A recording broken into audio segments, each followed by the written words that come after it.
It looks like everybody's here ready to get started, or are we waiting on something else? Yeah, hang on.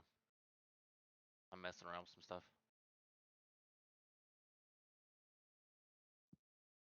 All good, just checking because it's been quiet for a little bit.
All right. I think everything's in order.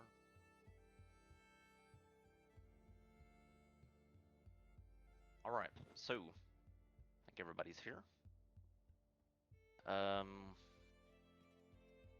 Without further hesitation, let's go ahead and get into our recap.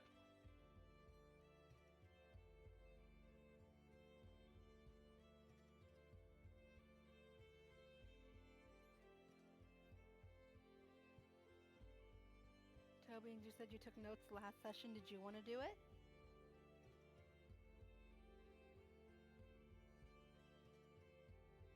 I mean, did nobody else?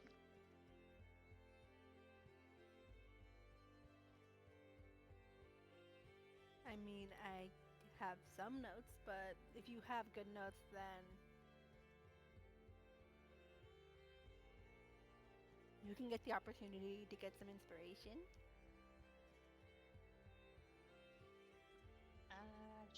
Sure, I can do it, I guess.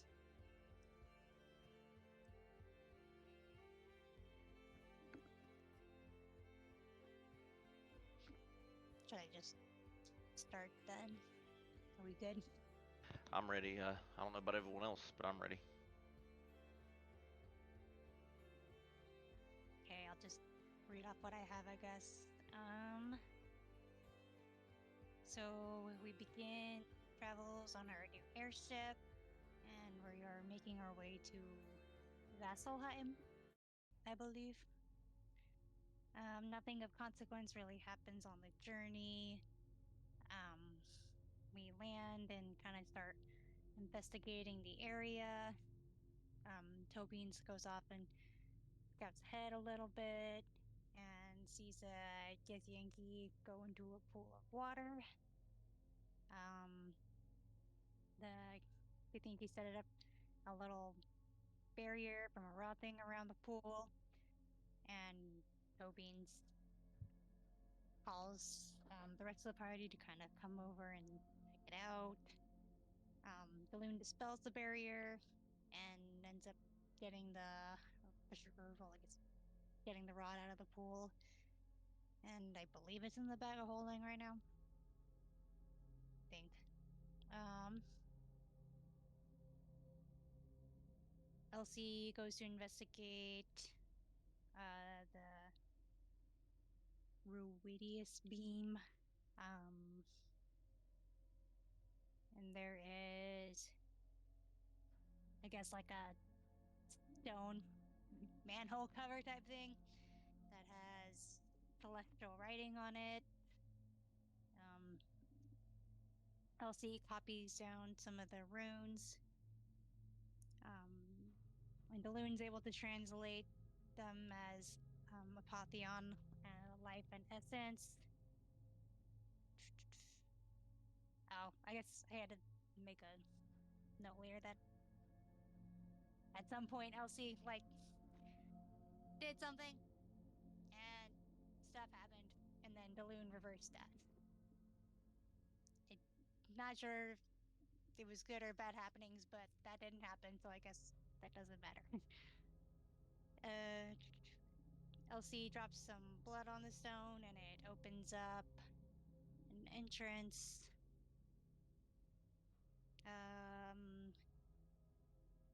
We go inside and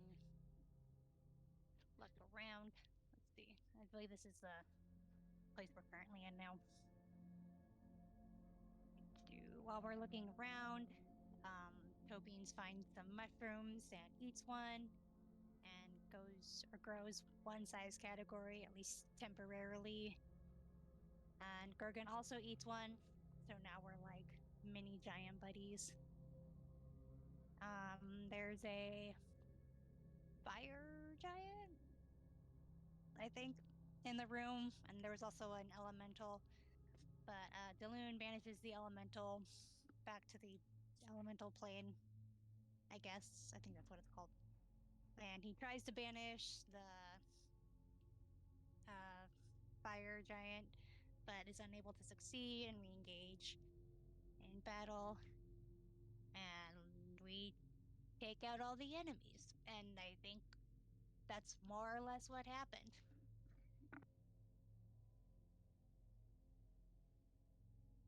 All right, Tobeans, take 1d8 of inspiration.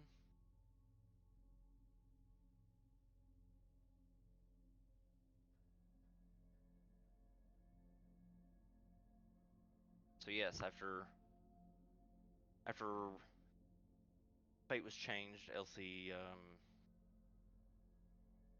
opened the stone doorway of another nether that Ruidus apparently has created.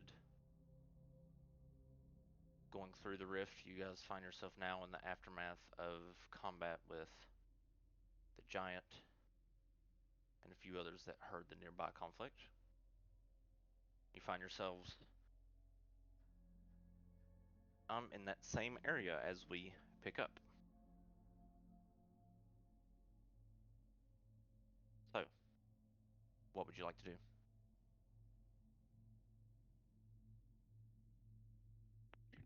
Did one of the bigger people want to help Soren across the jump? Can they reach over and bring him over if he wants to? That sounds great.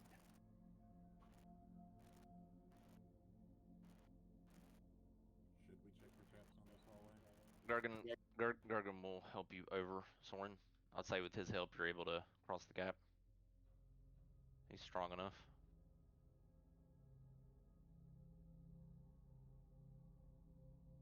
And you'll notice, Elric, as you begin walking through that pathway there, the dragon etchings on the ground begin to outline themselves in this crimson red.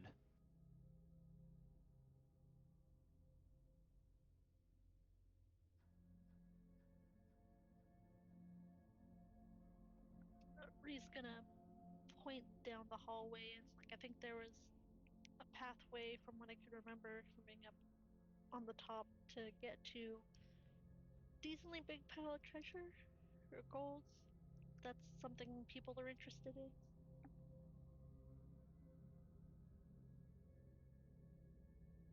Yes, I will follow you there. If the red glowing dragons don't do anything, then yes.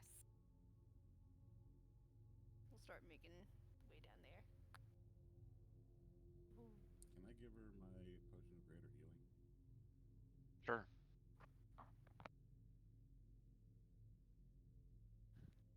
Do you need it for yourself? Because I have some healing things I can do for myself, so and I think you need it as well, Daloon, so.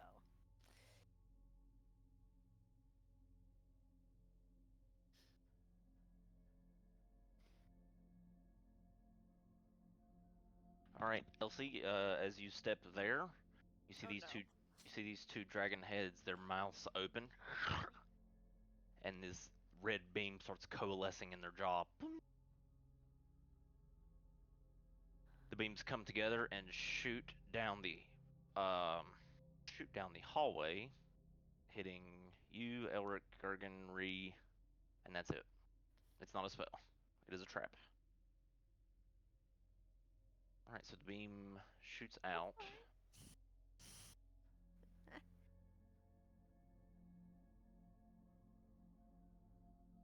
All right, so this will be, what's the range of it?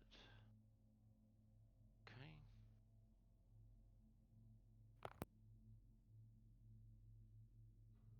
So it coalesces here, spreads down.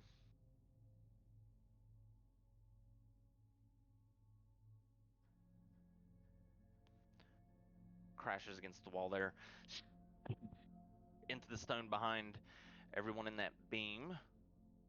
Make a dexterity saving throw as the fire fills up that passageway.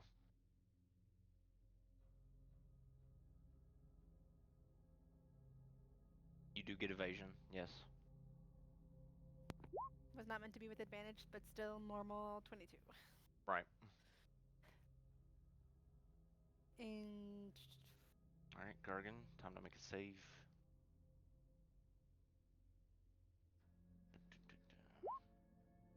All right, everybody but remade it. And Ree, you have resistance to fire damage, yes. Take 28 points of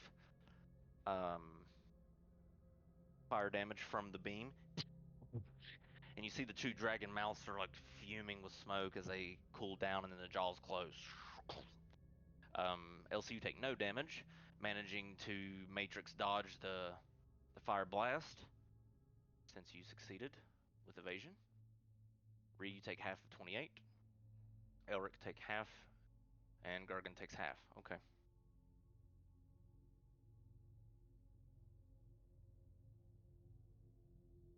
Right.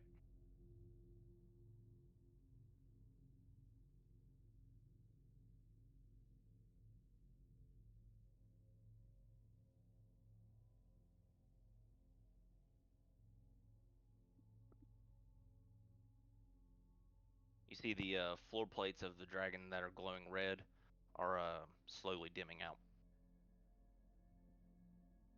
Elsa's gonna look back. Sorry!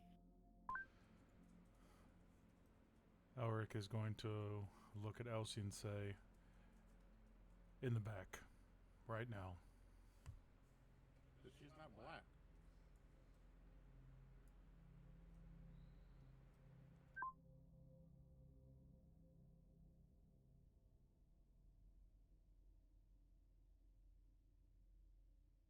Ree's gonna smack Elsie on the arm and at the same time give her 30 points of healing for the lay on hands.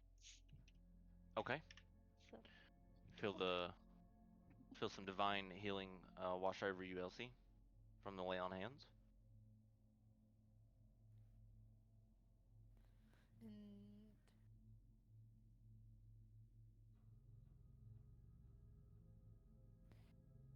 And and then I'm also gonna do that.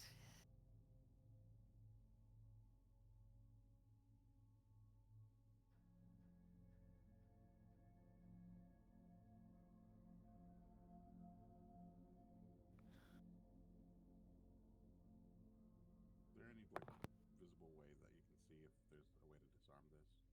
The heads.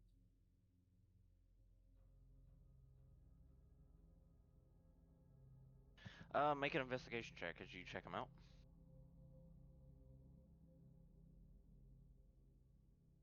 Okay, Elsie, you do wholeness of body. Gotcha.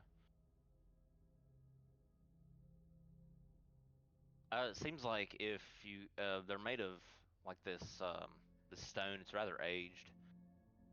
A solid few hits with a huge weapon of some sort would break them and render them unusable.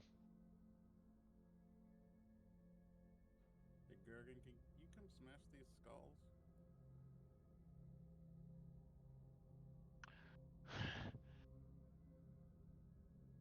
Easily.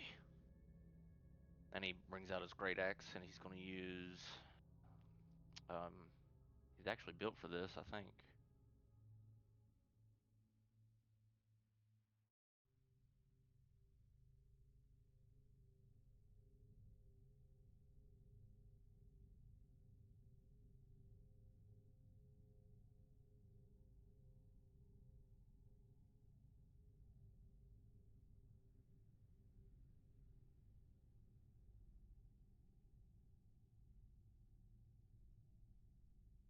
At least I thought he was had some sort of thing. Okay. Let's see, pounce brutal, 108. Okay. Okay. All right. So it should deal double damage or an extra 1d8 of damage to this.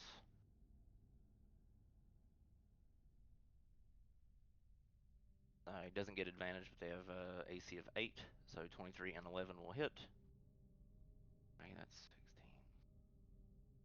16. And one hit. Gargan absolutely obliterates the top one. And easily the second one. Gargan breaks both of the dragon skulls. Appreciate it, big guy. He blows the dust off the end of his axe. And put a little X on them. That way I know that they're broken.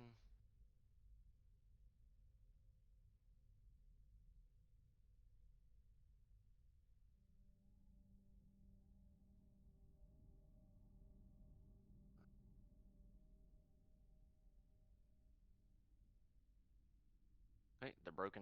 Cool. Alright. So yeah, Gurgan breaks the skulls, and you guys may continue. Re in front of you see the sort of a descending set of stone slabs that sort of quote unquote stairway down into this area where at the very end you see this red gleaming lava reflecting off of a pile of what appears to be gold pieces and a few treasure chests, it seems like, from here.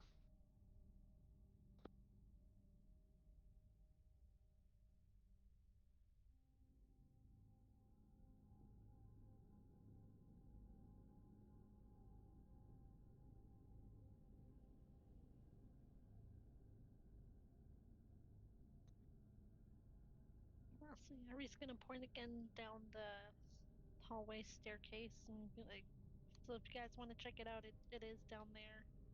Looks like it leads down. I said I don't really have any interest in it, but if people want some, toe beans can squeeze against the wall if you want to get through. I mean, I should be able to fit down there just fine. Kind of wondering if there's like a door or another like exit way because I don't think I've seen one along the way.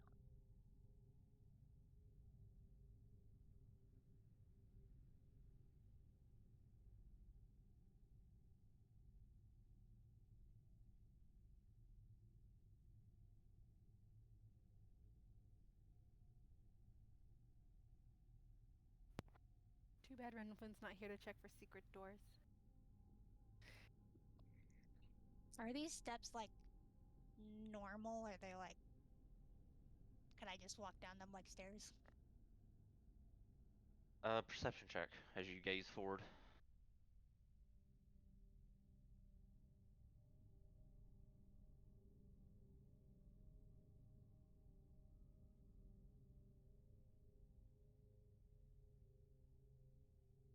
Sorry, I didn't have my character sheet up yet. It's loading. Oh my god. I'm sorry. Can I assist with like arcane traps? Investigation, Dylan. Toe beans, they just look like part of the, just kind of part of the cavern, the smoothed out, like like steps you would see like on a hiking trail. sort of thing. It looks very much part of the ground itself. Deloon, you're unable to discern if there's any traps.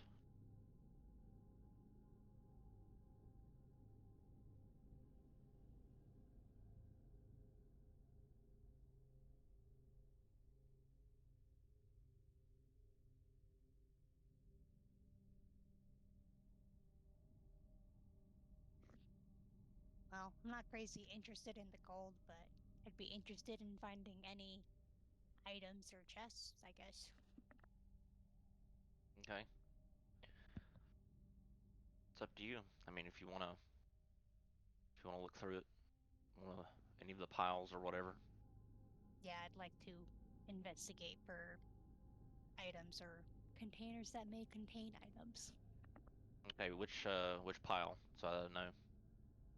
Oh, they're different. Well, let's Yeah, I think there's 3 piles there. the big one, I guess. Okay, so you move your way over to the big pile and start sort of shuffling through it. Make an investigation check as you approach it.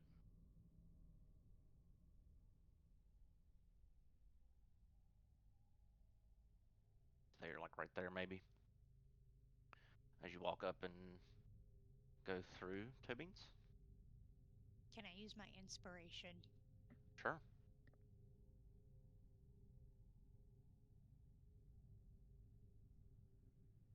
That was nice. Very helpful. So as you're sort of digging through the gold pieces and sort of you see this chest that you go to open up. And as soon as you stick your hand towards the chest, this pseudopod lashes out and attacks you in the face. Natural 20. 15 plus 8. This horde mimic pseudopods you, and then is going to pseudopod you again. 24. Yeah, it hits. With my uncanny dodge a flyer, I'm assuming I didn't see it coming, so probably not. Do you have to see it coming to use your reaction? I think so. Or can you see? Oh, it's an attacker that you can see. You see the pseudopod right before it hits you, so yeah. Cool. As the gold shifts and a horde mimic appears. I need everybody to roll initiative. Do I get damage for the second attack as well? I'm assuming. Yep. 9 bludgeoning, and you're grappled by the first pseudopod. So you're grappled and restrained. All right. And the So badly already, guys. all right, let's see. So the mimic gets okay. So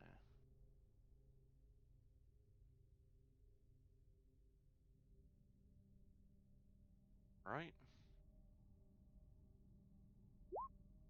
Guys, we're finally fighting a mimic. So excited!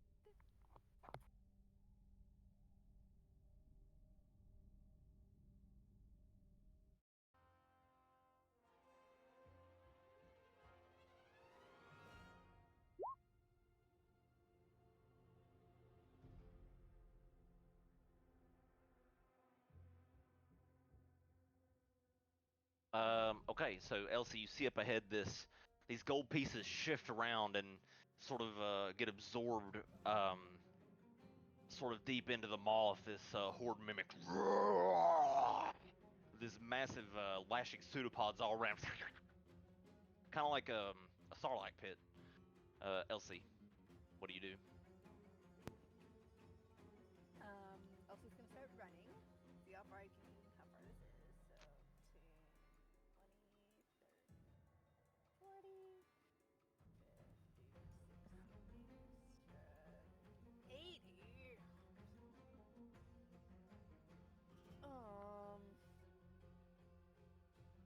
Can't teleport because it was right there, but I'm stuck there.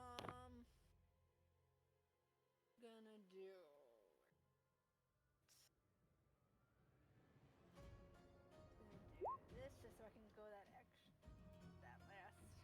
All right. 15 feet towards it. Great use of this. And Okay. then just hit it twice. Okay. 8 and 24. All right, that'll hit. 9 and 11. Alrighty. And that's it. All right, so you try to do some damage with the quarterstaff and the mimics. The gold pieces fly here and there, but you having a hard time understanding if you did any damage to it. Gergen will run up and rage. Let's see.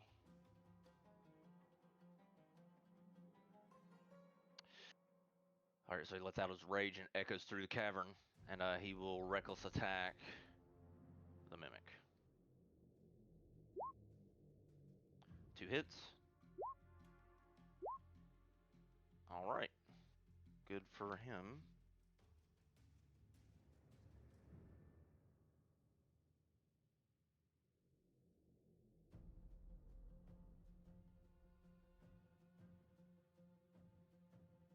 All right, Soren, you're up.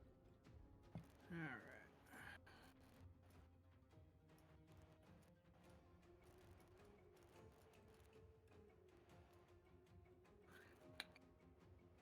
All right, I am.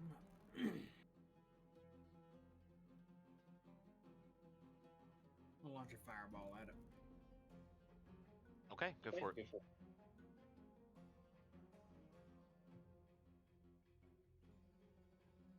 All right, he has to make a dex save.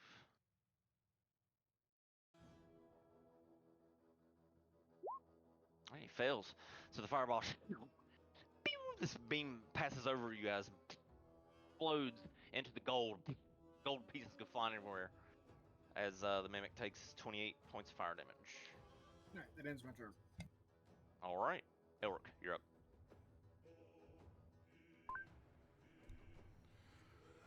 All right.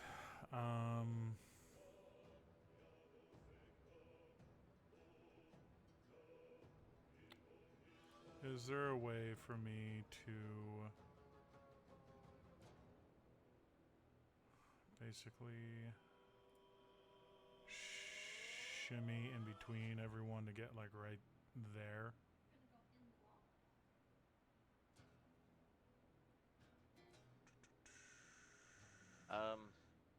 Not without briefly stepping into the lava. The spot right here is open. I was gonna say stepping in lava sounds painful, so we'll shift up to Or- right there. Or like using your grappling hook from like here, maybe, but We'll just go here. okay. And then we are just going to attack it. Okay. Oof, 11. All right. That'll miss, of course. Oh, nice.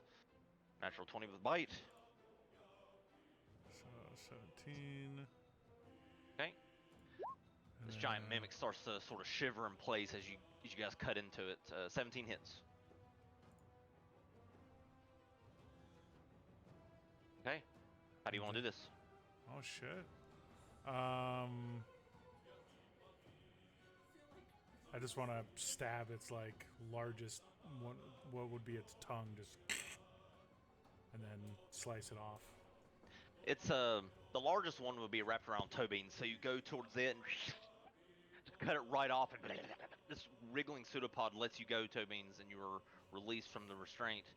As the horde mimic sort of, this nasty ichor bleeds out all over the gold coins. And its maw just sort of spreads open like a spider and it's dead. Well, not like a spider, but it's dead. Easy encounter. I just thought that'd be funny. I'm just going to go ahead and do that over that 30-foot square area. The 15-foot square area. Yeah, once he cut it off, this dark purplish ichor was spraying everywhere, so all of you get covered by it. And everybody else. I'll do that to everybody else, too. Except for Elsie, because she likes to put up her victims on her body. So is the mimic the only thing I found in the treasure pile? Yeah, the closer you look at the gold coins, they begin to slowly melt away. And many of the gold coins were an illusion, so they begin to fade from your vision. That includes the other two piles. No. No, the other two piles are still there.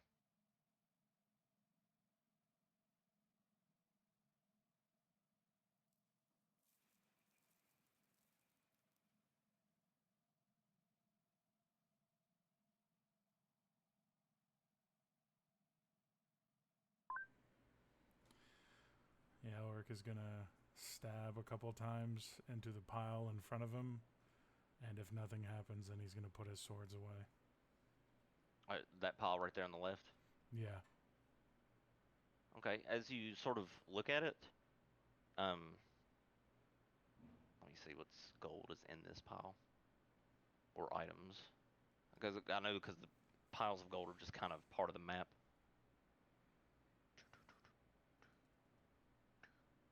Okay. Okay, go ahead and okay, so you stab in. Let me see. I'm trying to make sure there's no like cloth items or something like a shirt. And I'm not stabbing like super hard. It's more like yeah, I would say more like poking versus actually stabbing with force. It's more like you know. Okay. So you're just kind of sort of just sinking the blade in here and there, poking through it. Yeah, just very hopefully enough to where like I'm thinking, all right, if there's another one of these fuckers over here, hopefully this is gonna wake it up. But yeah, I'm not like driving my sword into the pile. Okay. All right, you sink your sword in a few times, just inch it in slowly through the bits of gold coins and so forth, and a pseudopod flies out and attacks you. 21 for 7. As a much smaller mimic appears. I'm just gonna be like, oh motherfucker, and then I'm gonna start attacking it. Okay, you might be able to kill it before we roll initiative, so go ahead and attack. Oh, it's a little baby. All right, that hits. For 13. Hits.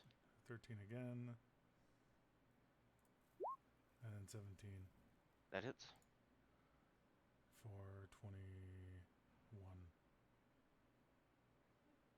All right, so this mimic jumps out of air and tries to pseudopod him and hits him just barely with a pseudopod.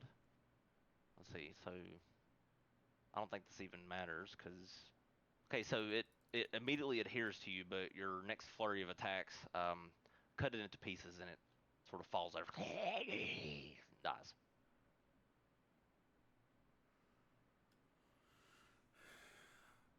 So Alric is gonna kind of gingerly wipe on his vest where the appendage hit, and he's gonna be like, ugh, nasty.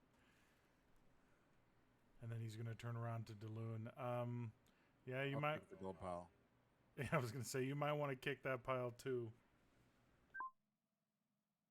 Okay, so you start kicking around that pile of loon. You don't notice anything of anything of I guess substance. I would say, as your foot sort of sinks into as you expect your foot to sink into the gold pile, it instead goes right through it, and the image of the gold pile ripples as if it's an illusion.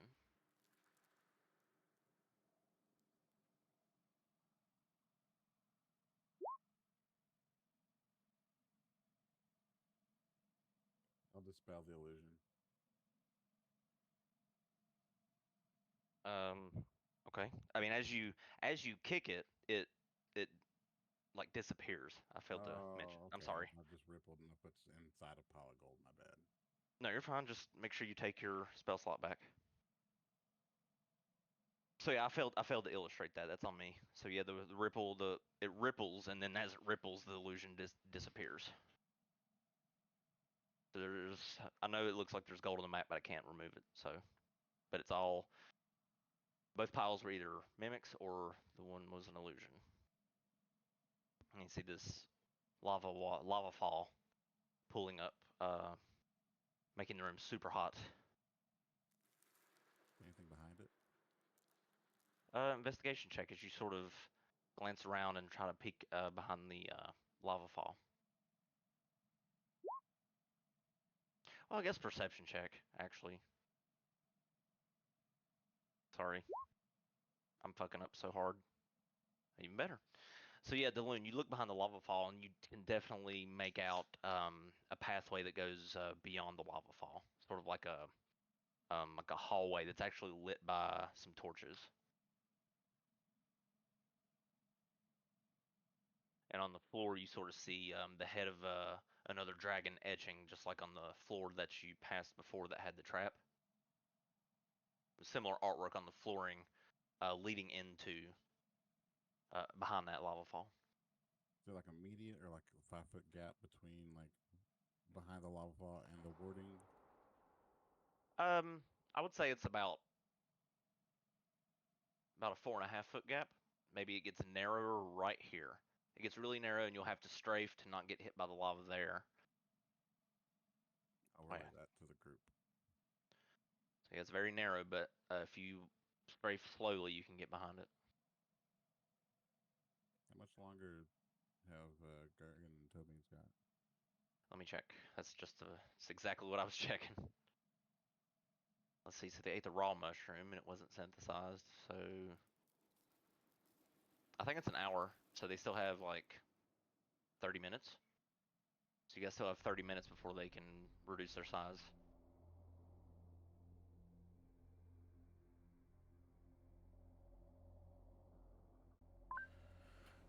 Do we want to just take a short rest here until Tobians and Gergen come back down to normal size, and then we can explore the tunnel that Daloon found?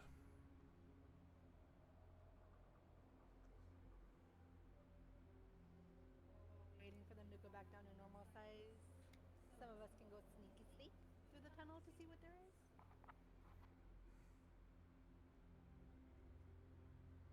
Are very many of you sneaky? I can be very sneaky, and I can turn invisible. Bree was gonna raise her Right. hand and be like, I am not sneaky. You gotta say sneaky. Elric is gonna look at Elsie and be like, my fur is still singed, so no sneaky.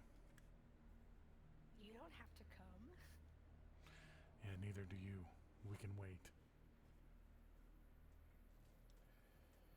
Who am I kidding? You're gonna go on ahead whether I want you to or not. I'm gonna wait.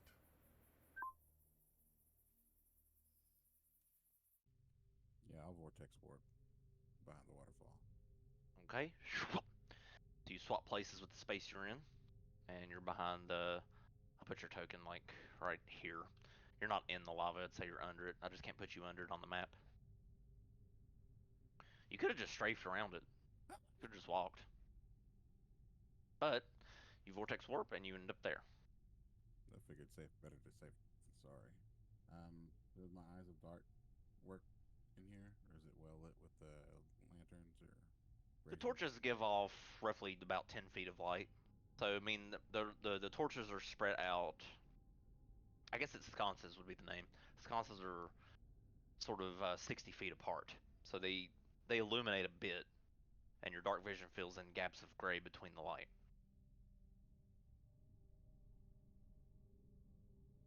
Any more skulls Um, visible? Perception check as you gaze down the hallway.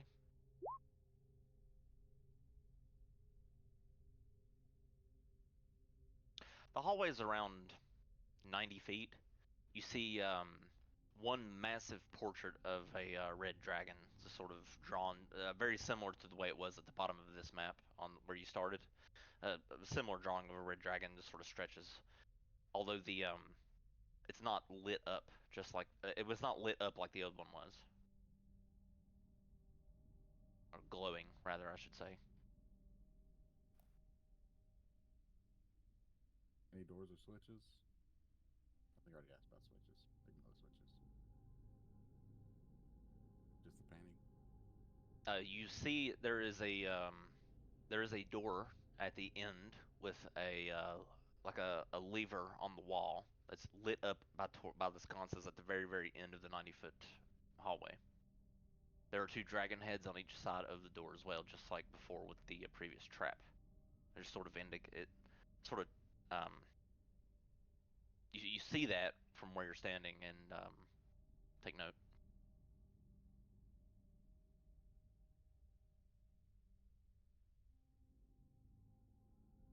I'll relay everything that I've been told or that I perceive.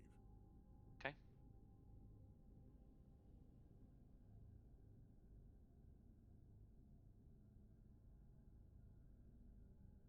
Probably The do rest your message. of the rest of you resting.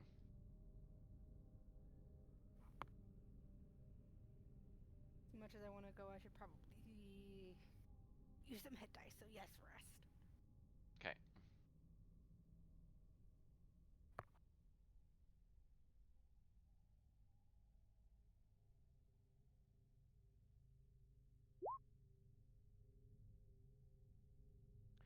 I think Gargan needs some as well, so I think I should roll for him. I mean, he's got to wait till he gets smaller anyway. Not that hurt, but he's got full hit dice. Might as well use them.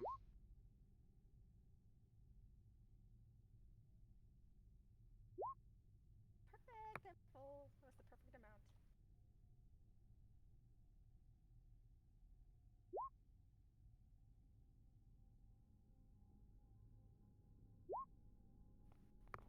Is it nighttime?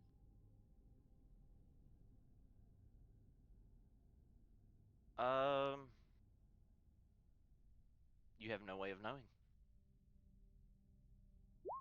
You don't have the keen mind feature, do you? No. Well, I guess when we came in, it was probably still daytime, so I'm going to assume probably not.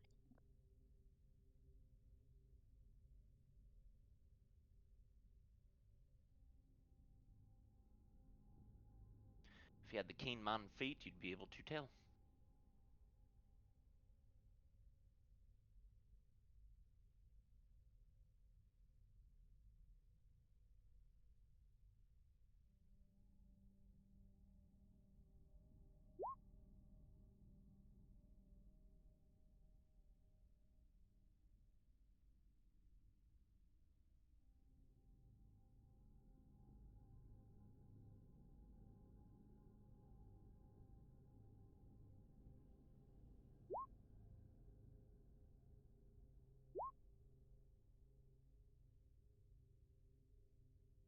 Very good for situations like this, so you can tell.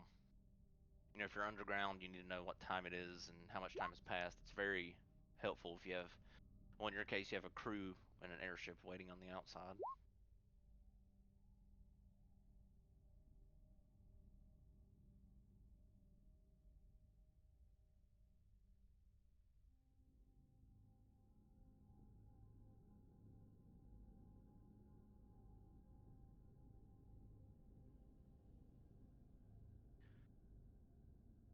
All right, and as you guys short rest, I think I got Gargan healed up here. Let me make sure. Didn't the ship's captain give us sending stones? He did, yeah. You should be able to use those to talk to him.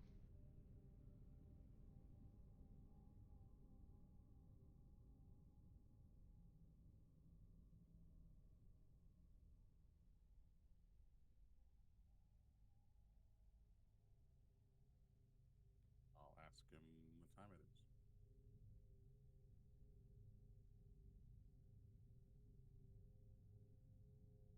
And if he hits me with a new stone, who this? Right, He's probably fired. that'd be funny.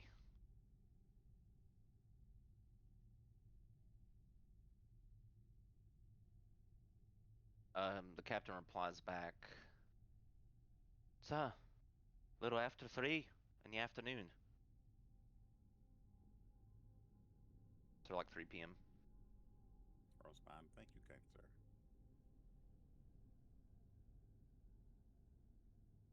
everything okay? He says. No more of a shit show than usual.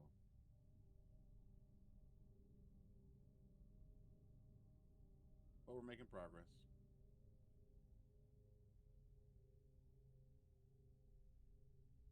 He replies back, "Oh, how much longer? How much longer until we can expect you to return?"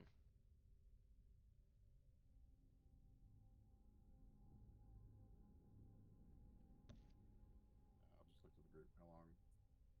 Bergen wants to know how long we got left in here. Should he just go off because we have a teleportation site set on the ship?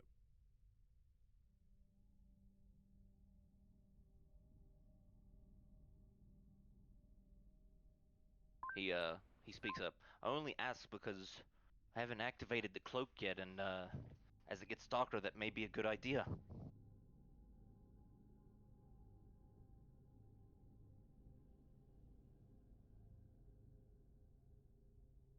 As far as the cloaking, use that at your own discretion, sir. We trust Very you. well. Very well. Will do. And if you need to leave and go like 5,000 feet away from here just to feel a little bit safer, that's fine. We can always teleport to the ship or reach out and let you know if we need to pick up. Aye, good point.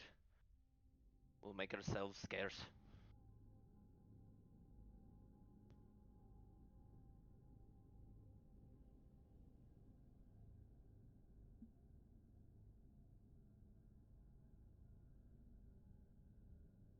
Okay. So, at the end of the short rest, Tobin's and Gergen shrink down to normal medium size.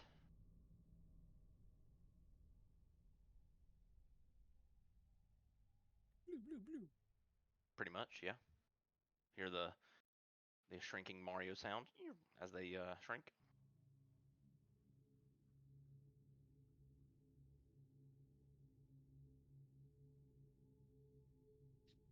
Well, that was fun. Let me know next time you want to do shrooms again, Gergen.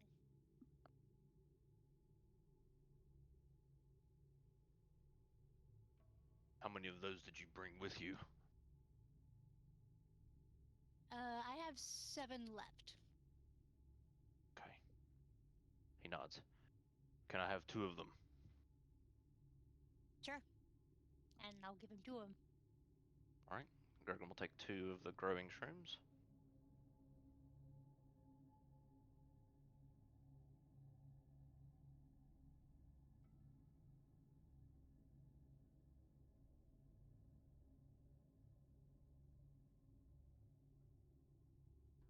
Shall we move onward, I guess?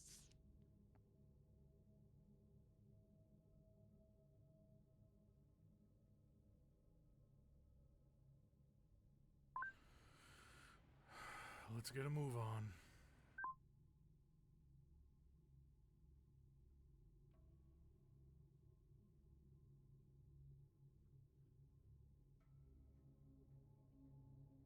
Alright, Gergen slowly makes his way around into the hallway.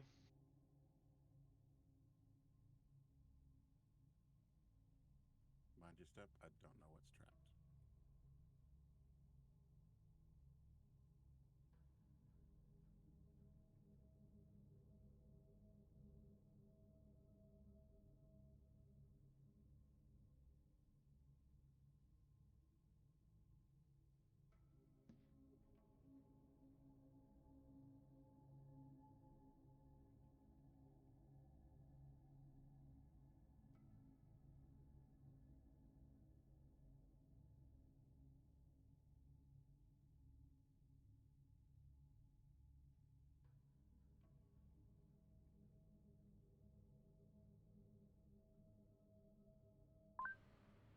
Elric will follow behind Gergen.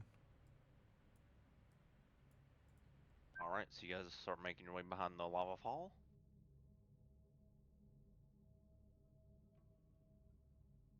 I'll move forward just so there's room.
right. So you both, and Elric, begin to slowly make your way down.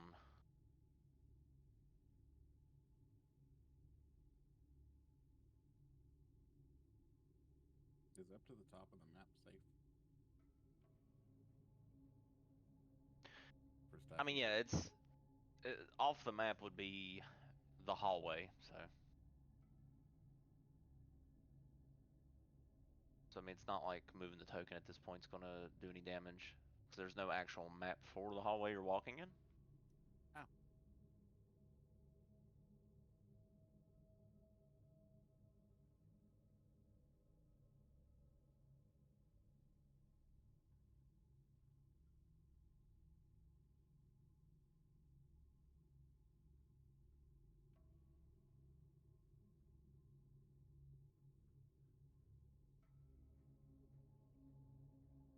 All right, is everybody following them?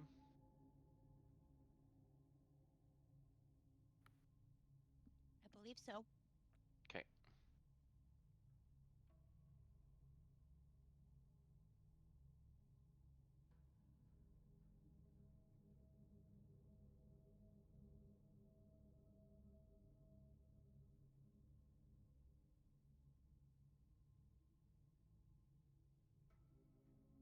Okay. Let me group up all the tokens here as you guys make your way down the hallway with this dragon artwork pattern similar to the floor work that you've seen before. I'm just going to group all your tokens up. It'll make it easier for me.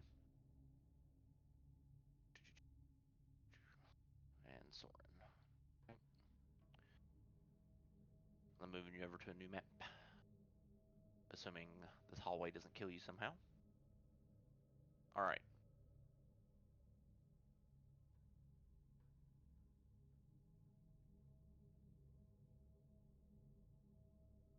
Alright, so you guys make your way down the hallway.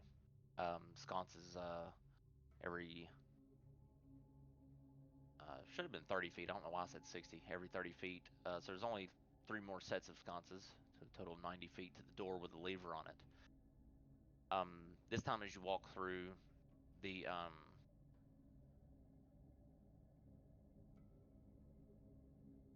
floor doesn't the dragon pattern on the floor doesn't illuminate like the trap did before as you walk down the hallway. And then standing before you is this door, this 20 by 20 door with a lever, and the door itself has like these ruidium veins just pulsing through it.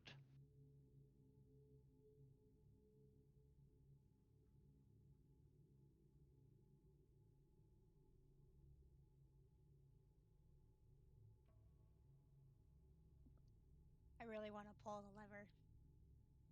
Do you want to check for traps first? Nope, I just want to do it. Okay. Okay. Tubbings pulls the lever, and the door shifts and only opens about 45 degrees. Both of the doors open very slightly, enough for you to squeeze through.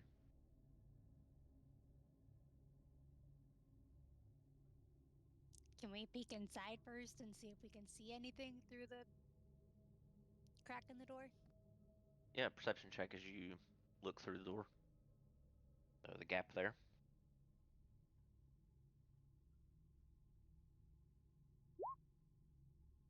Nice. So Tobians, here's what you see. You see these crystalline. You see before you a chasm. Not immediately, but you see sort of this. You see it sort of like an ashy ground that leads up. It's sort of glowing with red crystallized. Seems to be ruidium if you had to take a guess, obviously. And then you see this long crystal bridge that connects the chasm to the other side. And there are various crystals protruding about. Also, you hear this buzzing noise. It seems to be slightly dampened, but not too far away. It's like a drone noise, like. like that. While Like she's a looking bee? out, Sort of, yeah. I mean, like a really rapid buzzing noise. But it's you hear, it's quite. I mean, it's audible. It's very audible from here because you're not far from where the chasm is or any of the crystalline structures.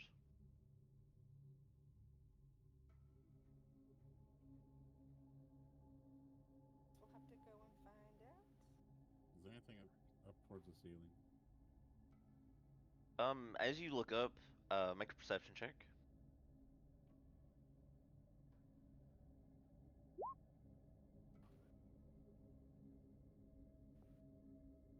You see sort of a I guess this smoothed out um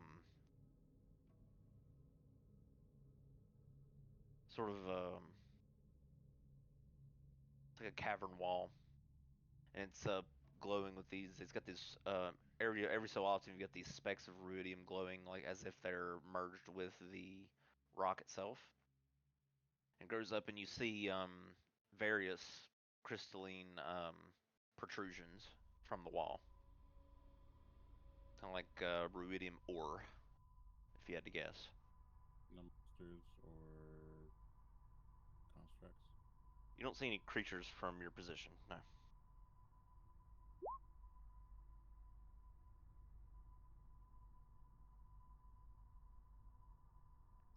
I would like to go invisible and slip inside. Okay, so you turn invisible.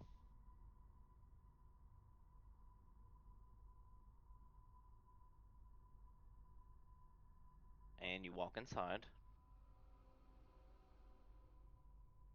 Okay, so you use your psychic veil and you make your way inside Tobin's. And I'm just going to leave all your tokens on the map, and I'm just going to pull Tobin's out here and act as if she's the only one here, so that you can get an artistic representation of what you see.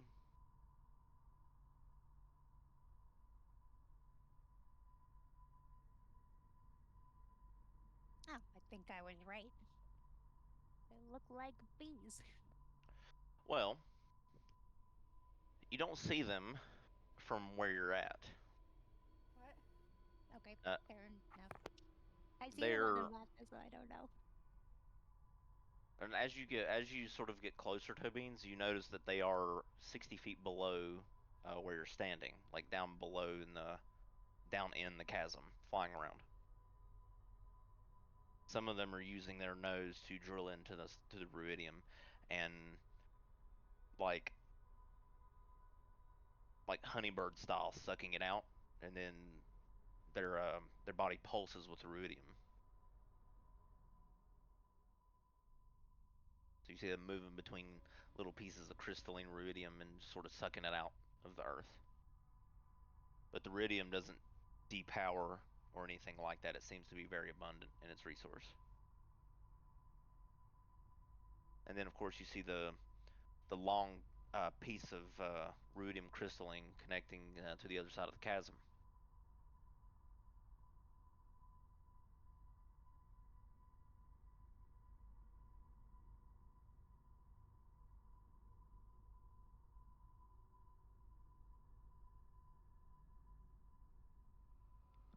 Well, I want to walk up to the bridge and just kind of touch it with my hand to see if anything happens. Okay, so you reach down, you touch the ruidium surface, the crystal surface of the bridge itself. Seems flat, almost like glass. It's pretty warm as it glows with energy. Okay, but But there's no like real magical reaction, like I'm not about to be possessed. no, no, all of it's any if there's any arcane power, you would have to guess that it's probably condensed within the crystal itself. But as far as you can't feel anything beyond just a slight bit of warmth from the glass itself.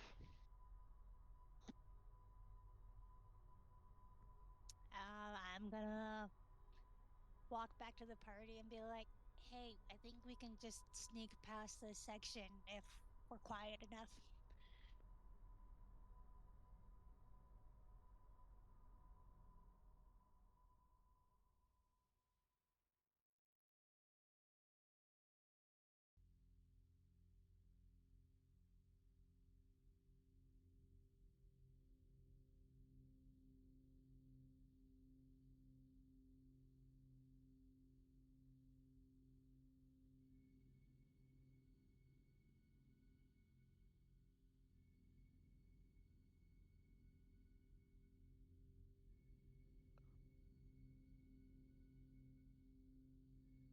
And as you notice too, as you got closer to the bridge, that the sort of buzzing noise from the chasms below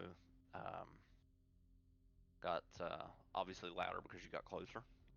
But the noise is so you could tell if they got any closer to you, it would be almost unbearable to hear.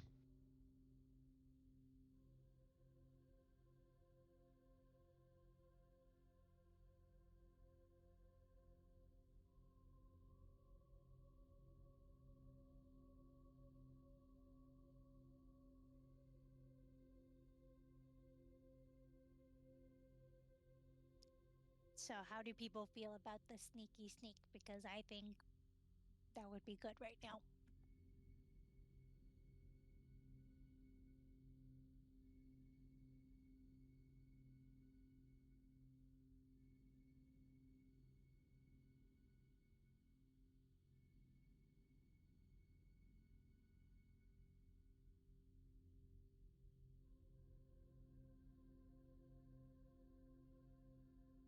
I'll message everybody. I can make 5 people invisible. We just keep around Ree.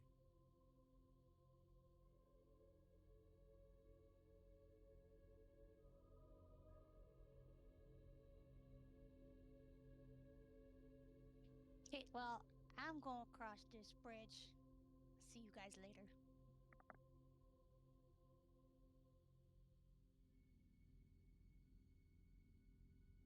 Gargan moves past everyone and just comes over here and sort of looks at this ruidium protruding from the ground. Sort of pokes it with his axe.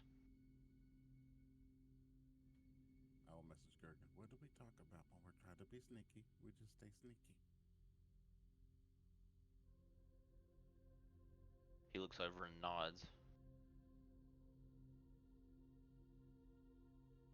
Alright, so I'll cast invisible, or if Gergen comes back here, I'll cast invisibility at 7th level and turn everybody that can't turn invisible.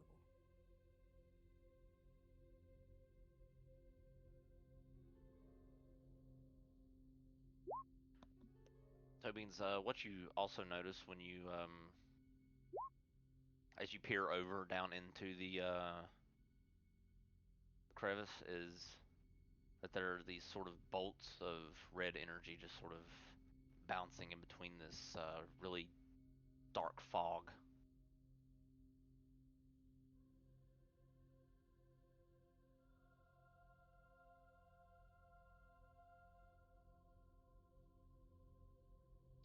Cool. Seems like something that should be avoided.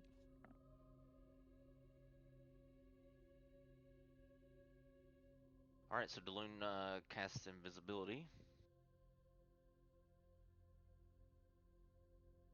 Let's see, creature. Okay, so that should be 1 additional for every slot. Okay.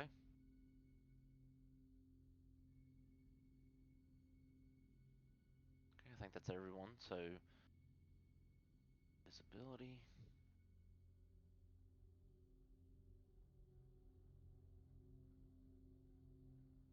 Gargan looks over, comes down to here.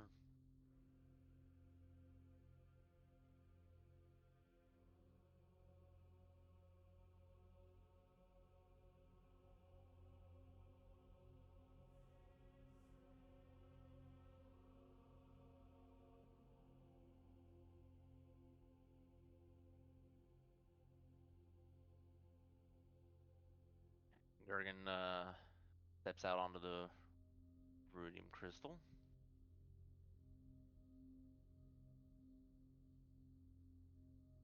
You guys see the chasms flying around down there. This god awful droning noise.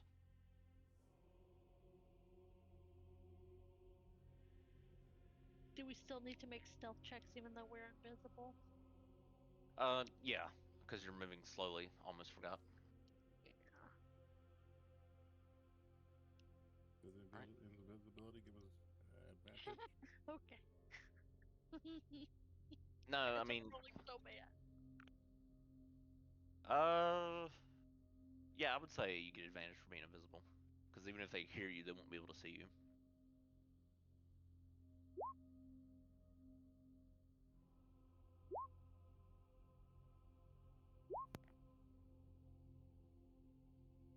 Beans with expertise.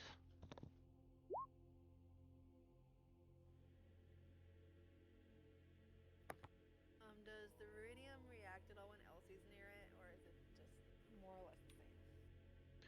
So, Elsie, you go over to the plume of iridium that's sprouting from the ground there, and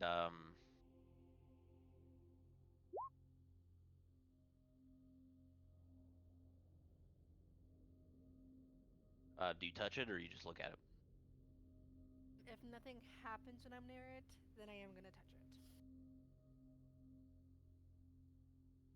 All right, so you reach out, and no, it just glows, softly glows and hums, and you reach out and touch it, and the vestige from the jewel around your neck begins to float out from. I guess you've got it stuffed down underneath your armor or something, or your shirt or whatever it is. All Yeah. right, all right. It starts to glow, this really bright golden glow, and almost try to lift up out from your chest, but it can't because it's under your fabric. And your eyes turn red like ruidium, and your vision is taken from you to an alternate reality. You are brought into this scenario covered entirely in this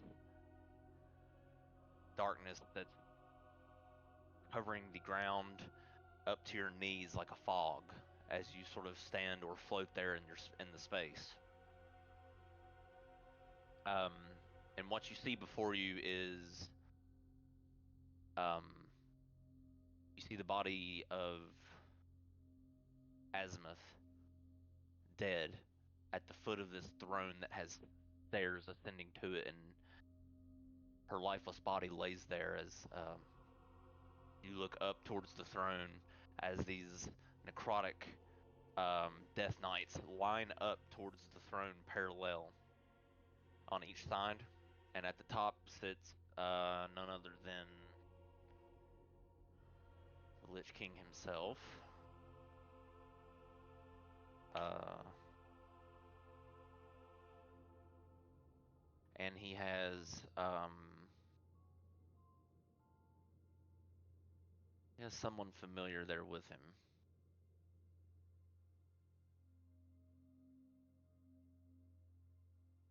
So you see Nazareth sitting atop of this throne, and dressed in all black next to him with this darkened fur is Pounce, her eyes glowing green, as she sits next to him in a seat of her own next to his throne. And groveling in front of him is you see the image of Ree groveling in front of him, pleading to him to spare her life. Which is very uncharacteristic of Ree, what you know of her, but all of this is as you gaze into the vision. The rest of you look back, and you see Elsie just sort of standing there, touching the ruidium.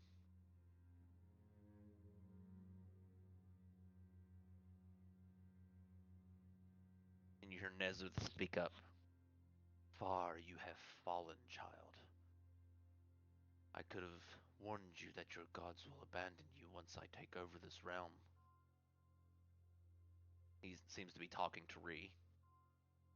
And Rhea is crying and pleading from him.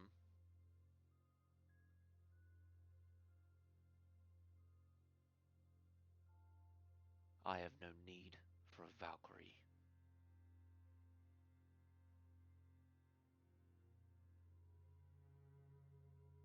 So you will have a tough choice to make. Live as an outcast, while I reign dominion over the north and the south of Exandria.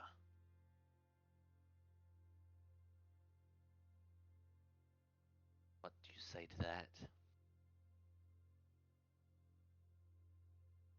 And Reed defiantly has a change of heart and defiantly grabs her sword and goes to strike the Netherdeep, the Lich King. Her sword breaks as she tries to. The Holy Avenger breaks as it tries to clash against him. Breaks into splinters. And her divine wings are singed from her back. She is then propelled from the throne and falls down the steps.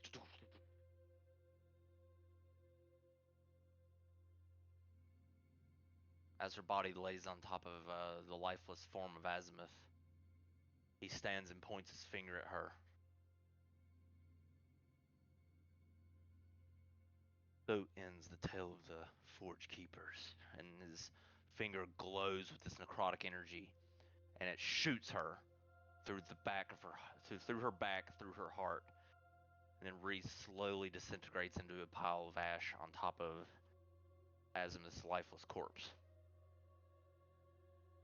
At this moment, you are snapped out of that dream state, and you're brought back by the sound of Elixion. Wake up! Elsie, wake up! And the sound of Elixion in your head trying to wake you up as your vision blurs from the dream to back to your reality as you stand before the Ruidim.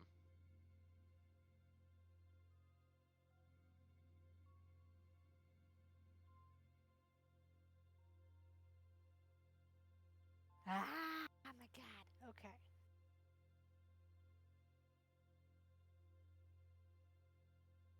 Being stealthy so I won't yell, but okay. I guess I'm gonna just take a second to process and absorb.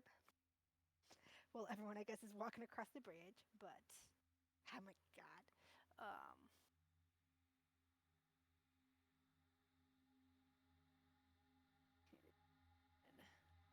After like taking a moment of then try to start walking, following everyone else, cause trying to be stealthy and don't want to ruin it.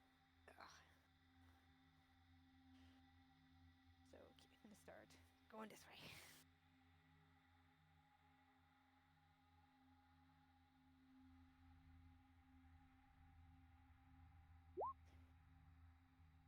guess start trying to go across the bridge with everyone else. God.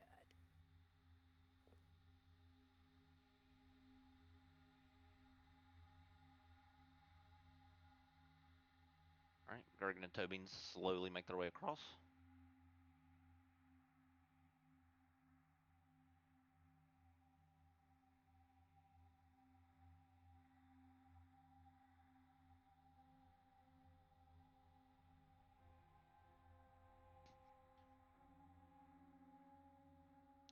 And even though you are invisible, you hallucinate your best friend once again.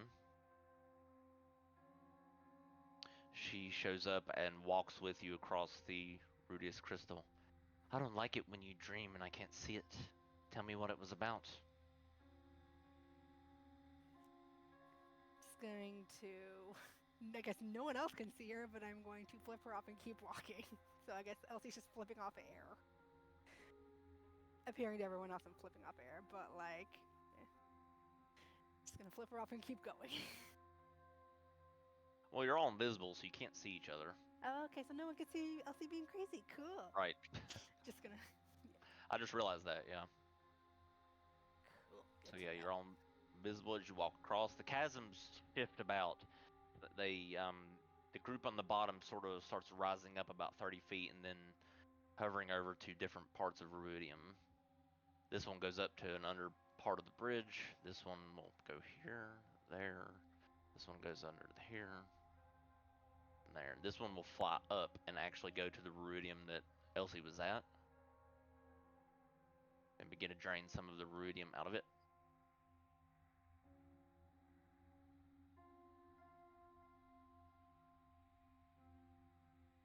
The droning noise they make is loud, but they don't seem to be alerted to your presence.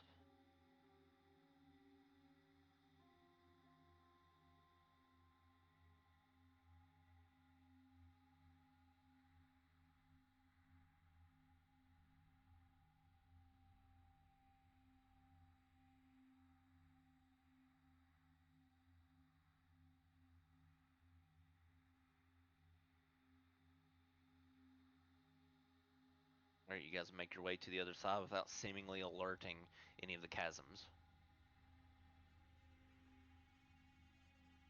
I think you guys encountered these things once before in the campaign, I'm not sure.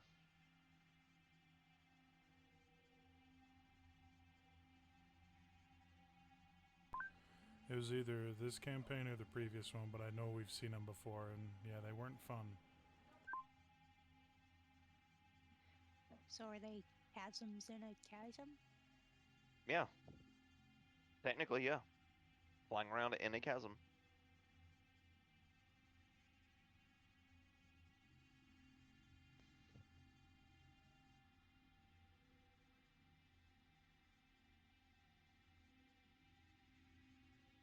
As you make your way to the other side, you hear this immense growling sound, like a guttural growling. As you look up in this part of the chasm, you see this colossal worm-like creature just sort of make its way from north to south into the sort of as almost as if it's sort of gliding amongst the dark fog that is roughly 100 feet above you.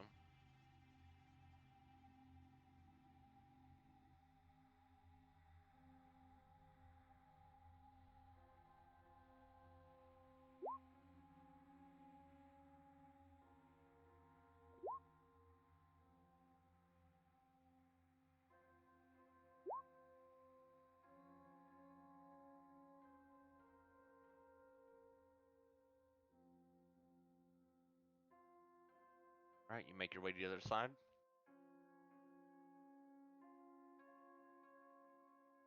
Yeah.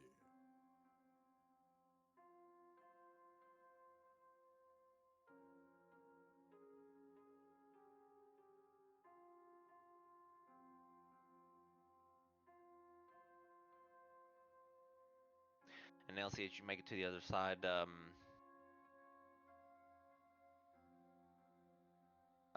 the vestige itself has seemingly stopped radiating so much with so much power as you've regained control of your senses.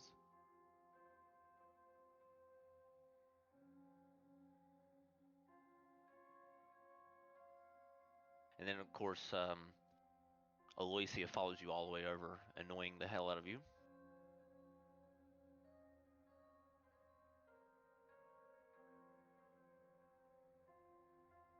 Elsie's just gonna continue trying her best to ignore her.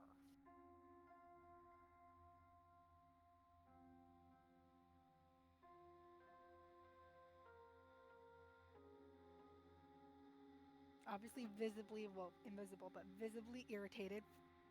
Because Aloysia can see, but yeah, visibly irritated, but trying to ignore.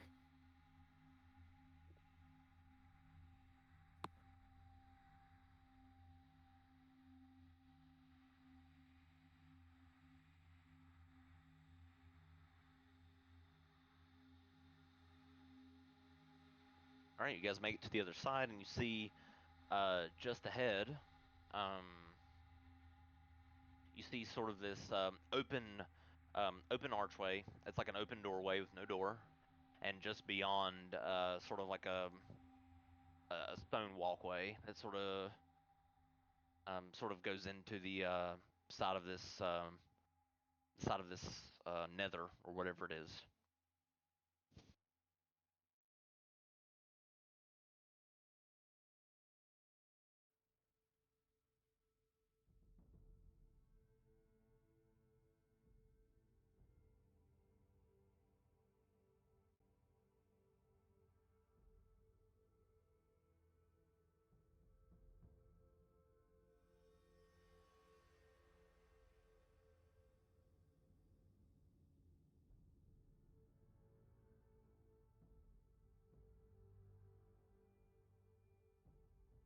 I guess we keep going.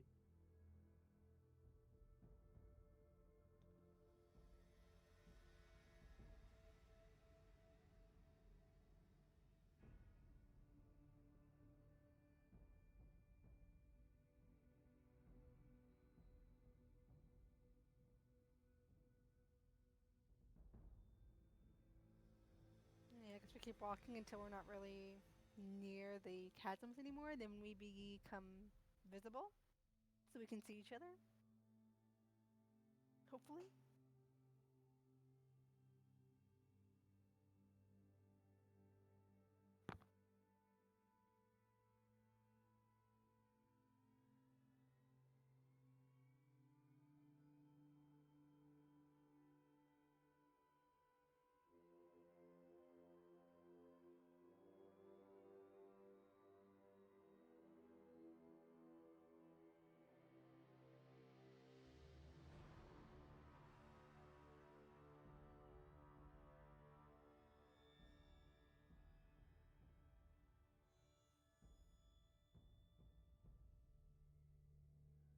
Okay. All right, you guys make your way in that direction.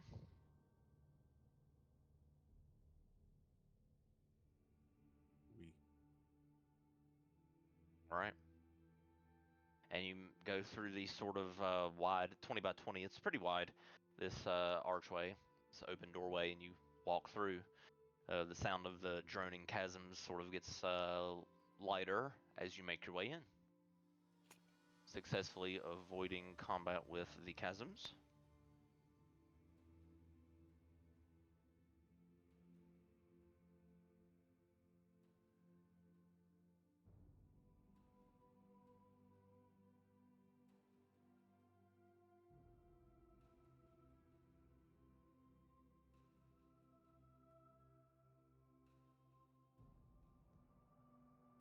All right, and you stroll maybe 120 feet or so before it opens up into this immense, um, ruined,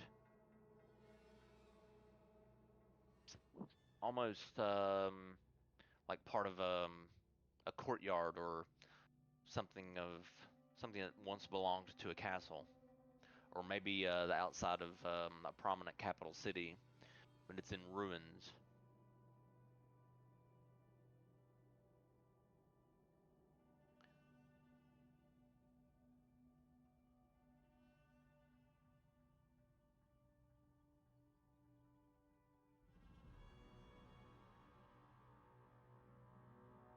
any structures that we can like get to that seem safe.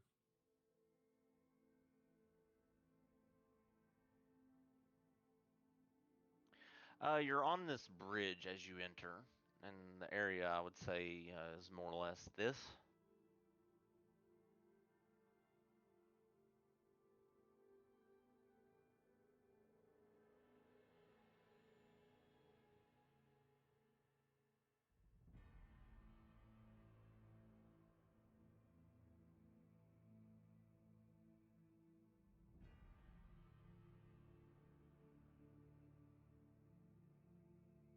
It's kind of a 3D map, so I'll help you out as best I can.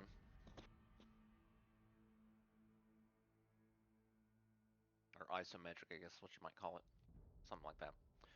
But also, as you enter, you hear some low voices as the area below you has some creatures there.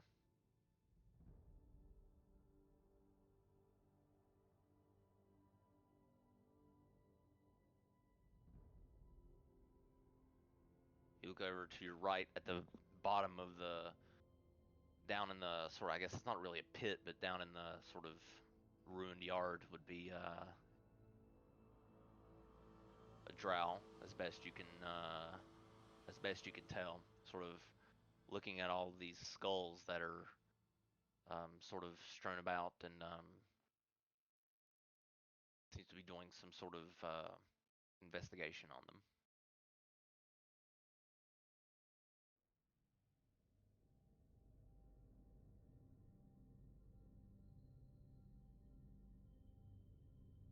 And you see, of course, this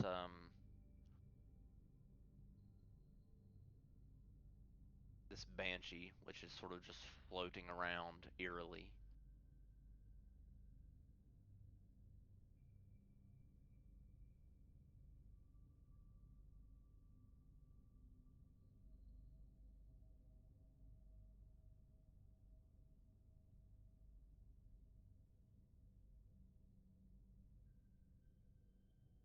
I'll message everybody getting your sneak attack positions, and we'll drop this bad boy.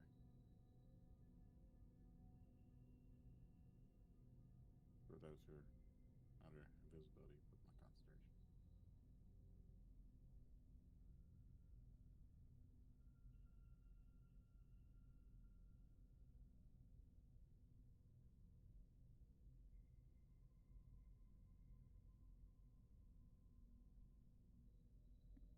Seems like we're pretty high up. I'm not sure we can reach them from here. If I concentrate for an hour, so we probably have another 30 minutes. I mean, I can just jump down and go after them right away without having to go down the stairs.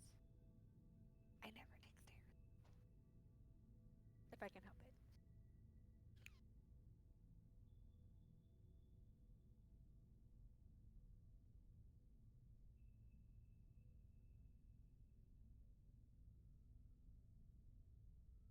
And I could very probably not sneak attack as the technical way, but like, cause I know that's rogue thing, but like sneak attack the drow mage.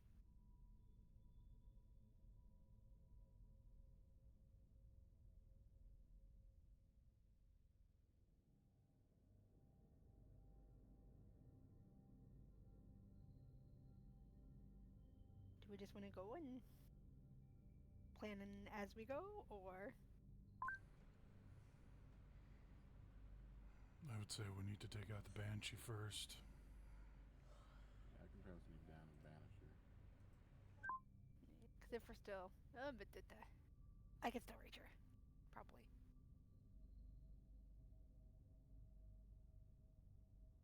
Why does she keep moving? All right. If she moves closer, then I can just go up and try to stun her. I will burn all the key to get rid of her.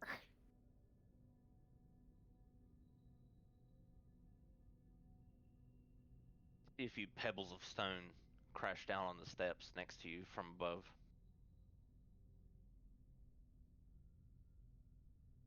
What do we see when we look up? Make a perception check, Dylan.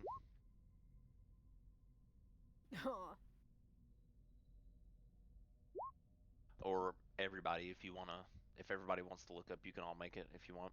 I'll just do a group DC.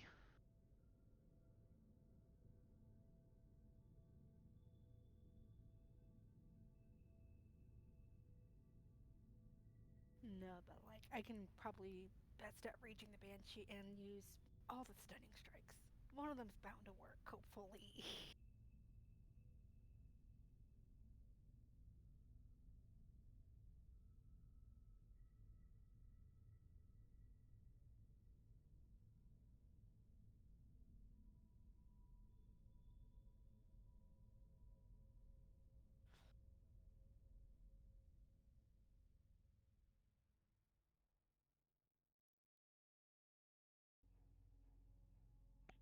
Oscar theory wasn't gonna look up. She was just gonna see the stuff falling next to us and then just start walking forward because she figures there's something coming. So guess we'll try to get out of its way.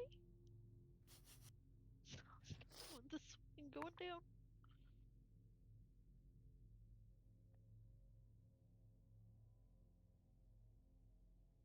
Hang on. So I mean, you can move if you want, but Elsie, you catch sight of an Ifriti around 120 feet or so up, crouched or sitting sort of with his legs crossed, sharpening this immense Masamune blade on his lap.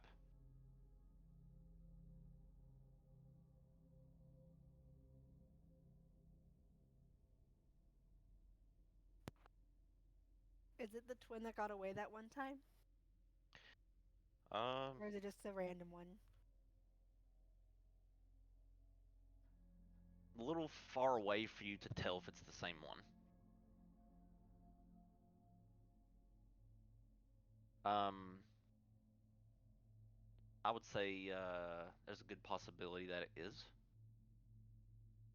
Cool. As you sort of try to focus in, um you can see some similarities to that one and the one you've seen before.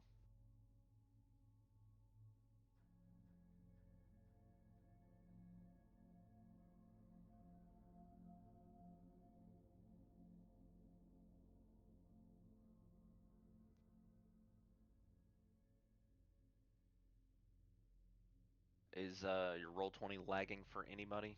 If so, I can stop the animating circle. No, it's working fine for me. Seems fine.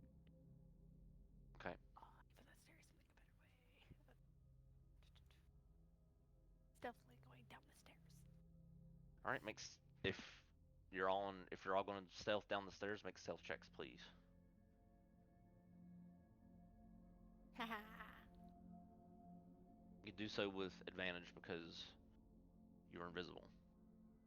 That's cute, Elsie. So yeah, 24 and 26.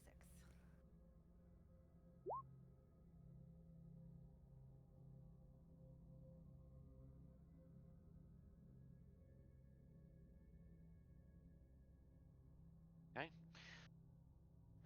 Soren, you can roll again if you wish, since you have advantage. I think you would be invisible as well with everyone else, if I'm not mistaken. He is. Yep.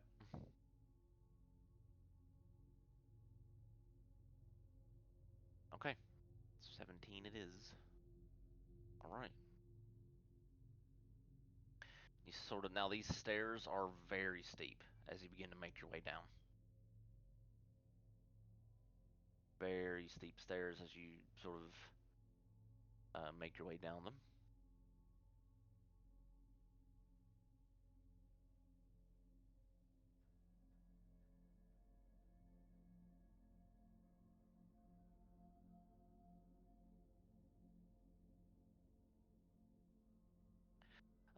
The drow takes one of the skulls. Ha! Finally. This has to be the one. Still has the crown on its head. He comes over to the shield guardian.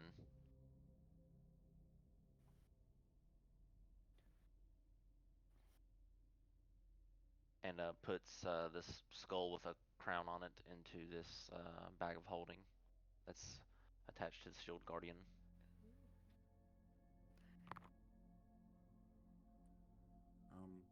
How far is the Ifriti from my position? Would that be 16?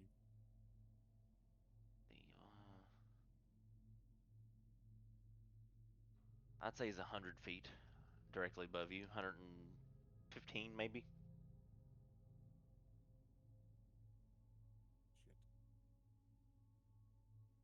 Shit. It's very tall. It's taller than it looks on the map.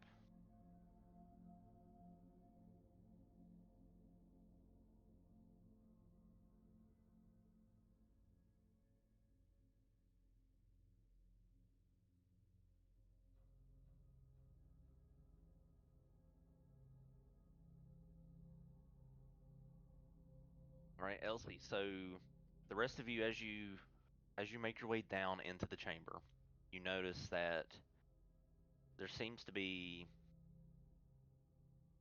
this all seems to be like liquefied ruidium that is more or less just pouring into the spaces that you see. And your vestige begins to light up, Elsie, as you get close to it. And the banshee swings around, not noticing your presence.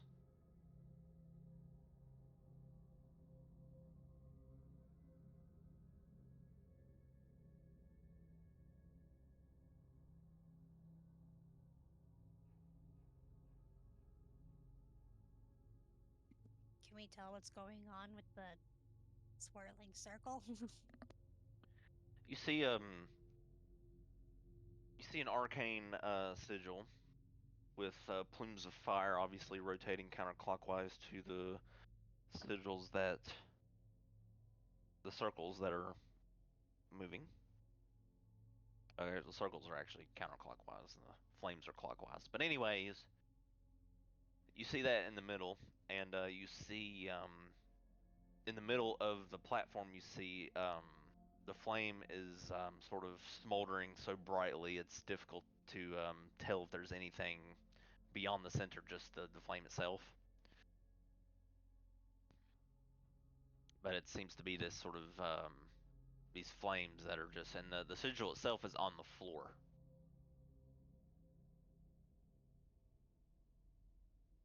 The drow makes his way over. Well, we've got what the king wants. We better make our way back. I'll message Elsie on your word.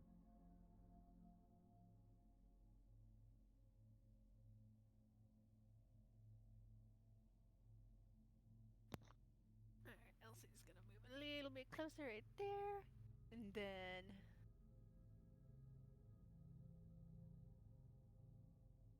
Oh. It's the only way to get across. Teleport. Whoops, that one. Using the jewel to basically holy grenade right here. Next to the banshee. Okay. All right. So in this moment of time, you use the jewel's power to cross over. Your vision is pulled from you again in that instance, and it's almost like you're being dragged under this immense pool, immense ocean of water, obviously. And as you sink and you're pulled down by these ruidium tendrils wrapped around your ankles, you look up and you see bits and pieces of your destroyed airship sinking above you, just parts of it sinking below, and you see sparks of ruidium crystals just sort of jetting out at the sea floor and around you as you begin to sink and sink and sink. Your vision pulls back and you explode as your holy grenade goes off next to the banshee, and the banshee needs to make, oh, not initiative, that's stupid. Needs to make a save. Click the wrong button. I think it's a One Constitution save. save, yep. DC 18. 17 just misses. As soon as I hear the Alright. explosion, can I drop concentration and attack? Go ahead and roll the damage. Drop concentration, everybody becomes visible.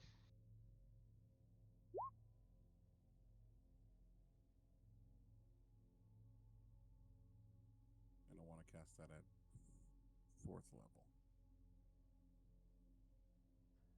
5th level. Okay, one enemy, which is the target enemy. Or target enemies, because you're doing it at 5th level. So it's 3 enemies, right? So the drow, and who else? Well, I guess it would be 4th level. It's the Drow and the Shield Guardian. 4th level, so drow and the shield guardian. Okay, yep. So you just want to do it at 4th or 5th? 4th, nothing else is in range. It's only 30 feet. Okay. Just make, okay, and a save. Illustrate ally of yours appears in space.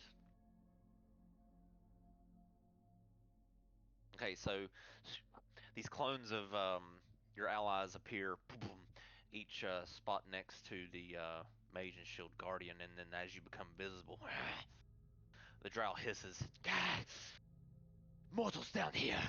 No, it cannot be. The Nether should not be open yet." Go ahead and roll initiative.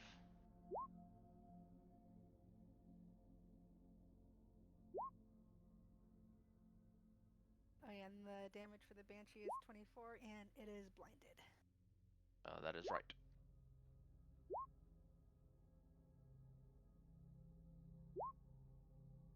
Yes, I go before it. That's what I was hoping for.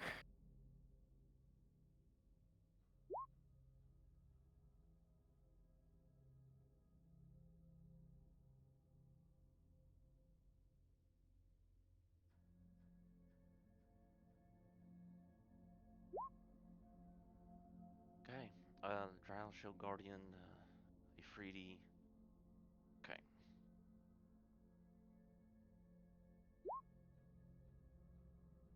All right.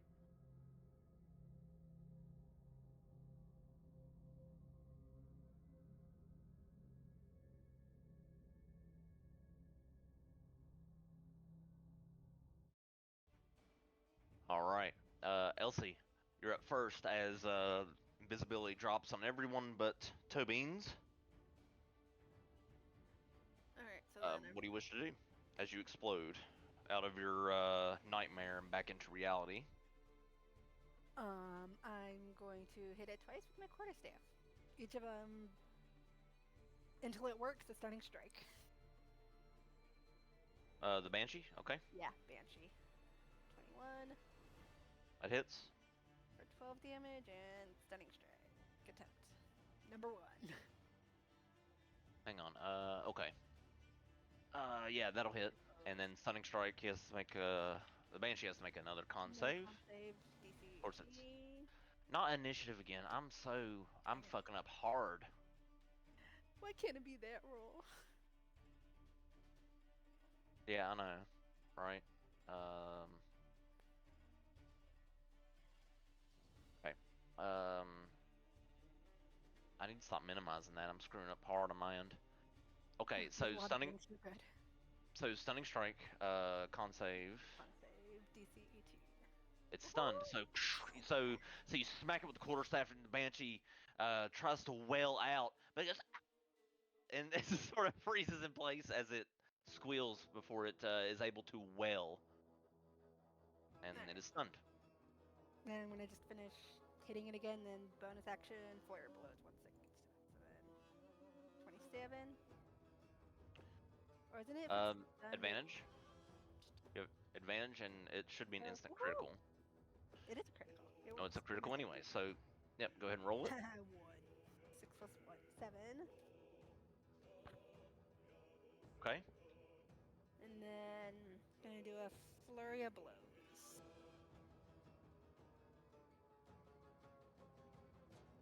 So, Advantage because it's stunned.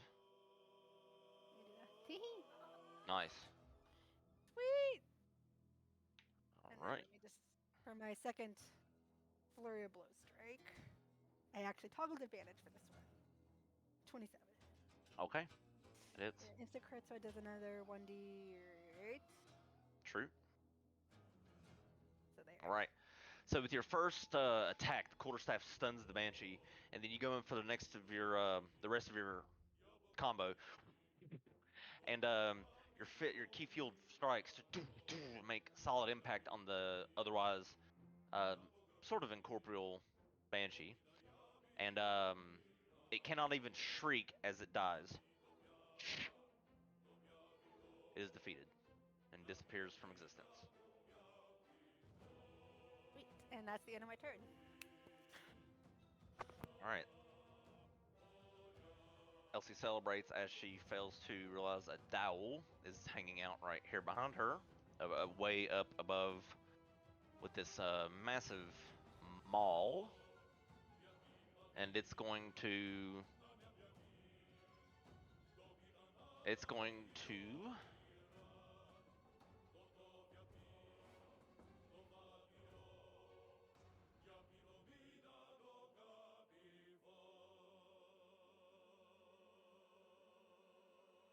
Okay, so hang on. Okay.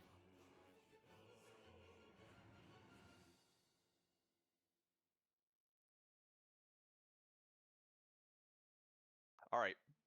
This Dow is going to laugh down at Elsie and point right next to her and cast a spell. You'll never be leaving this place. We'll add you to the bones. And its eyes flash this gold as she casts a Conjure Elemental. And on the earth right next to you. So this earth elemental will appear next to you, Elsie, coalescing from the earth itself. Okay, and I think it rolls initiative, if I'm not mistaken. Yep. Roll initiative for the elemental. Takes its own turns of verbal commands. Elemental says, Thou says, kill all the intruders. Should cover it. And okay, the elemental goes on that round.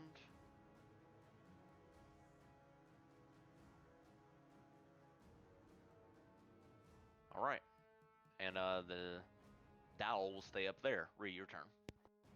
Sorry, just as a quick question, how high up is she? How high is I'll the put dowel? I'll put markers. Okay. 90 feet. The Afridi should be 115 if I have a marker for it. Yep, I do. Okay.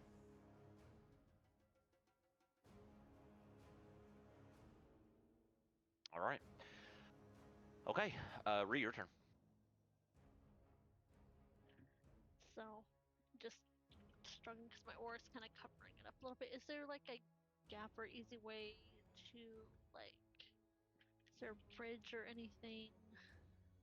Where is the tool?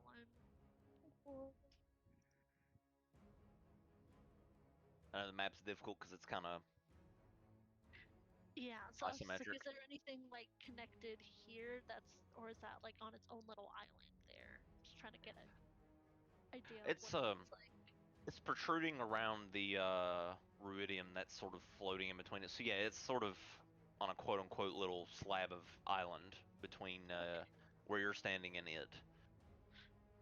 okay, no, that's fine. I was just trying to figure out because my aura was kind of covering it up a little bit too, so it was making it difficult. Well then, if I'm on the right tool, please, thank you. Go up towards the drow and the shield guardian because Dylan's kind of up there by himself. 10, 20, Yeah, I think you get advantage if you attack them 30. due to the Dealing spell. Well, I can't reach anything, so I have to shoot a spell at them. Actually, I'll just throw a javelin at them because I still have some. Throw two Which one? javelins at the drow mage. Okay, go for it. 13. That'll miss. And my second one is a 19. The first one bounces off his mage armor, and then the second one hits. Okay. Oh wait, you have advantage. Oh, Yeah, so 19 hits. I thought there was 3 radiant damage. I forgot to uncheck that. That's fine. So you want to throw another one? Yeah. Okay, Mhm. with advantage. 17. That'll hit. Awesome. 11 Nice. piercing. And that's it. All right, Gargan. Um. Hmm. All right, Gargan. 10, 50.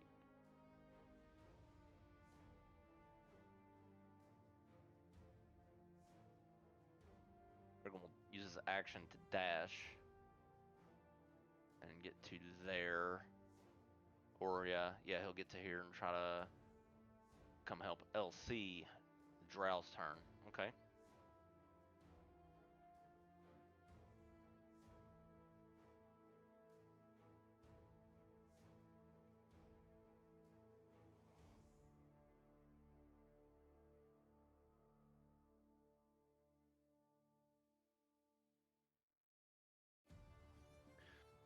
All right, let's get this going here. So the drow is going to make his way over here and begin to cast a cloud kill spell. So he coalesces this necrotic energy, mixes with this poison that he fuses with the spell, and going to shoot the spell. I'll show you where when I get the template. All right, so I think so. Cloud kill is a 20 foot radius sphere.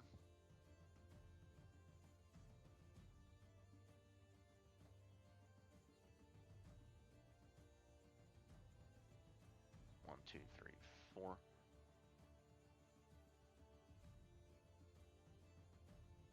Too big. 1, 2, 3, 4. 1, 2, 3, 4. I think it's just right. Okay.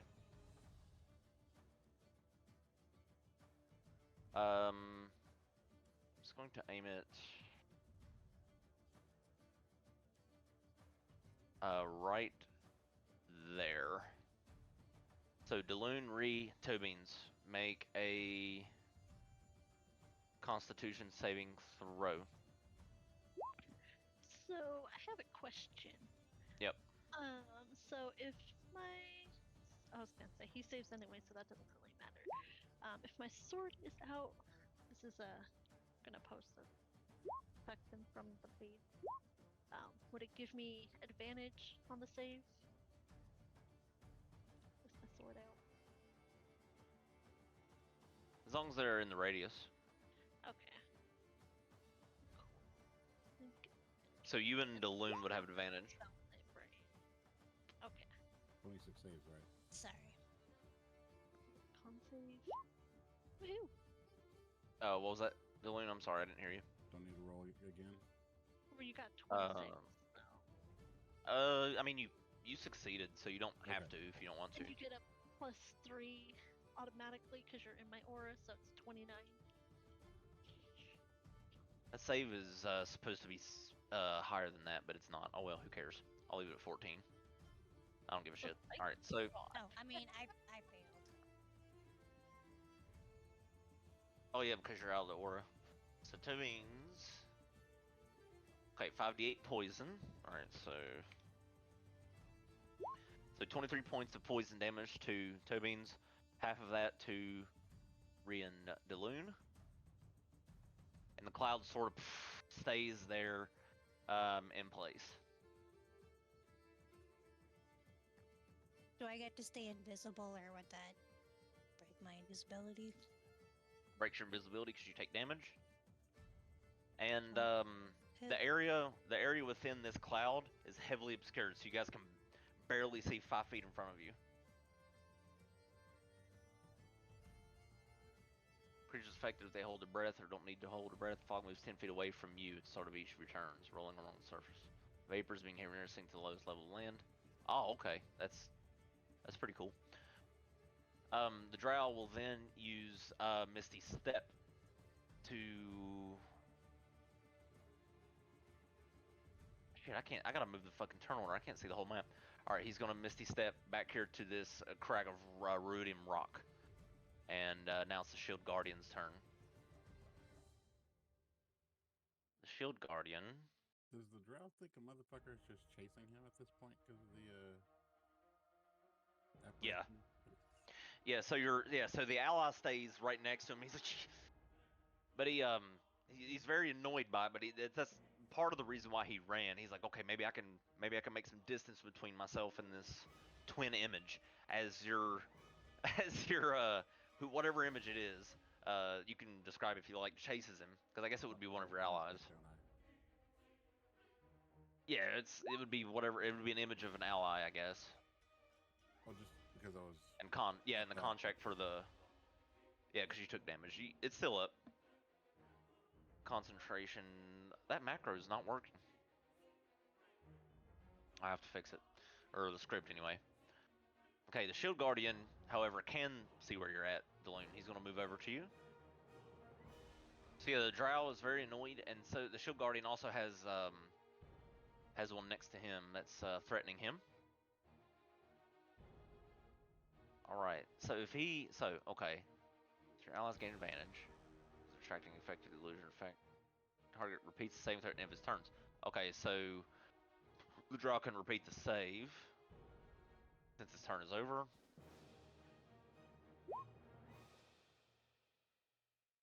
That's an 8. Okay. I don't think he has it. Let me check. Let me check his My character spell sheet. save's 19. Okay, he doesn't have magic resistance, so that's good. Alright. So the Shield Guardian will make its way over to Daloon. The Daloon is sort of slightly your vision's obscured by the fog cloud, so it's difficult for you to see this attack coming. Would I have the hearing enough to be able to throw up shield if it's melee? If it's an attack that's going to hit you, then yeah, you'll be able to use your shield spell. But let's see. He gets 2 fist attacks. 18. Oh yeah. Okay. So if you casting shields give you +5. Does that go higher than 18? It takes it to 20. Like 21 or 22 or something? 23? Yeah, 22. 22. So +5 to whatever your normal is. So yeah. So the fist bounces off the shield,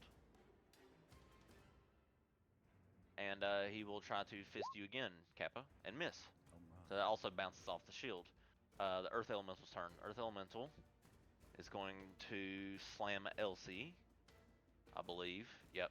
He gets 2 slam attacks on Elsie, so that'll be a 27. That'll hit, I think. Yes, that Right. hits. 16 to your abdomen. And then he's going to go to the back of your head, 18. 18 misses. Okay. His fist, you sort of duck his fist, and he swings wildly, miss. Elric, your turn.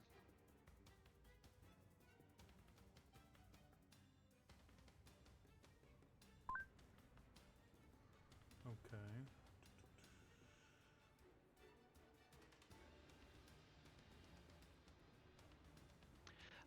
Real quick before we move forward, do you guys want to take your break now? Because this could potentially be a long battle. Yeah, let's take our break now. Yep. I hate to interrupt combat, but let's go ahead and take our break, and then we'll come back to it.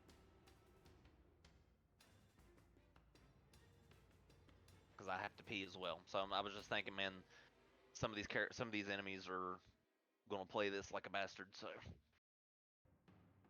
could drag it out. All right, break time. Be back in a few minutes.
we're ready.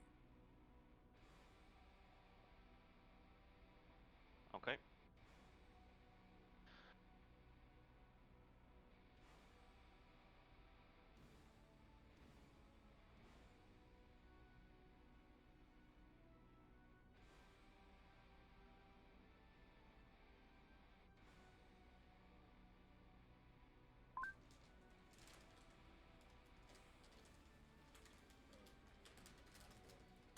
How high, or what's the distance between here to there?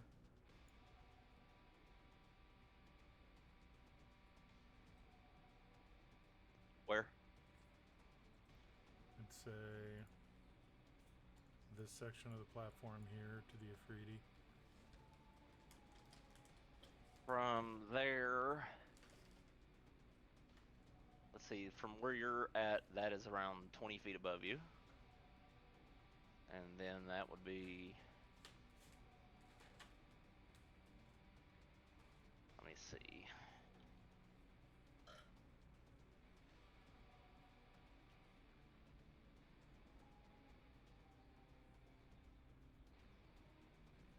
I'd say it'd be roughly 80 feet from you if you were standing here.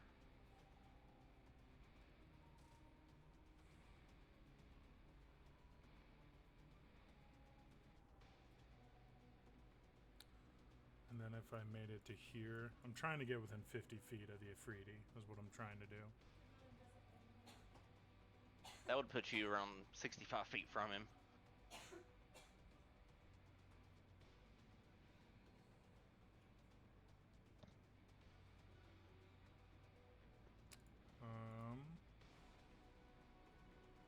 Yeah, let me get this tag off. Alright. So I want to try and climb up to here. Okay, make an athletics check as you try to climb up there.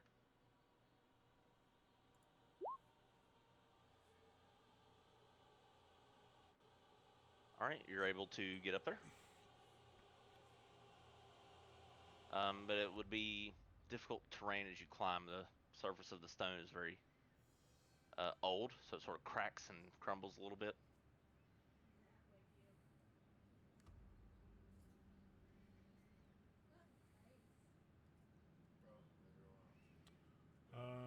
Would I have enough movement to make it to right here? How much do you have left?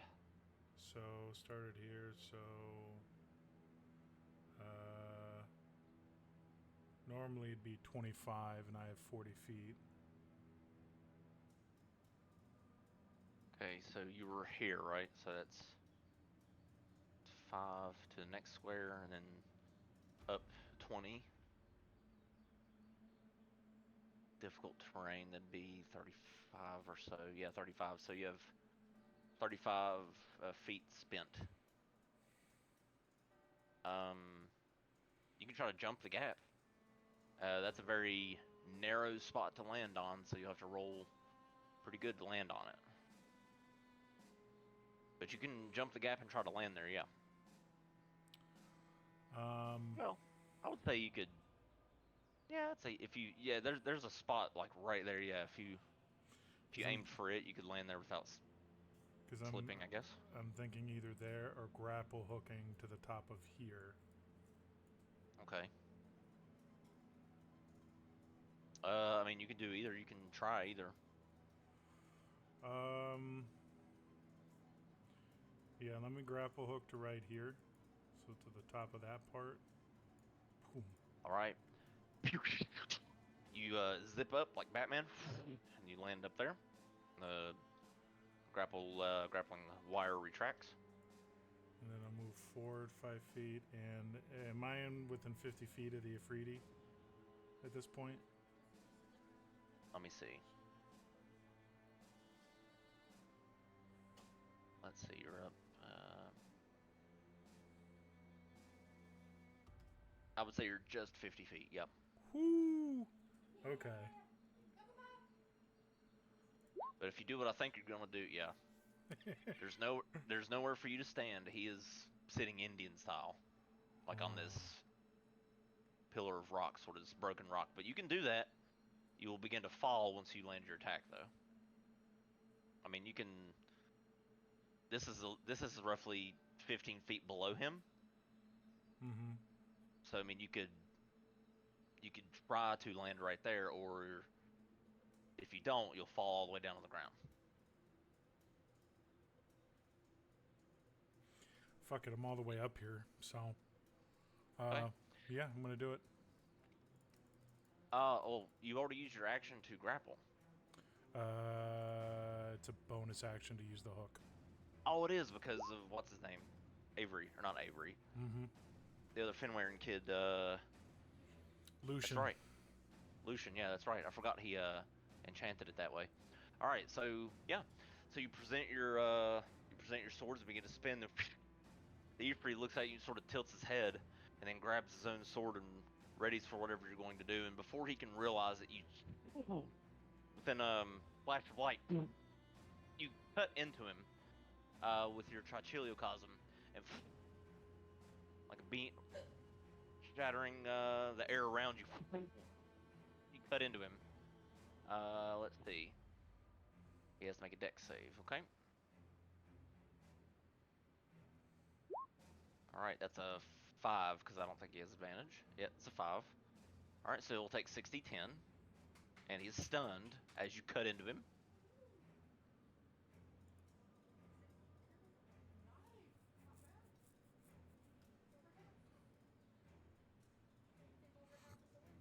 Mm-hmm. All right, and that's where's the stun? There it is. All right. Okay. 36 points of slash damage. So, this blood shoots out as you cut three slashes into his chest. Blood squirts out from it as you send yourself flying towards him, and you then fall to here. So I'd say that's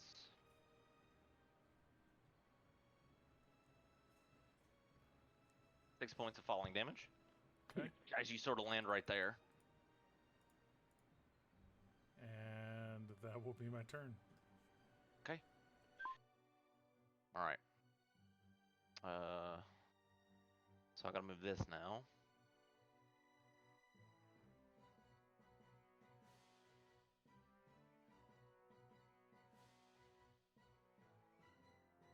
Thorn, behind you, out of invisibility. Well, not really. This invisible stalker appears, which was waiting for all of you to get to the bottom of the stairs. Kind of looks like this. It's this sort of incorporeal shadow, like misty. So, I mean, he's perpetually sort of invisible, but he's made of sort of like his glowing eyes and wind. And he's going to make a slam attack on you for 23. Soren?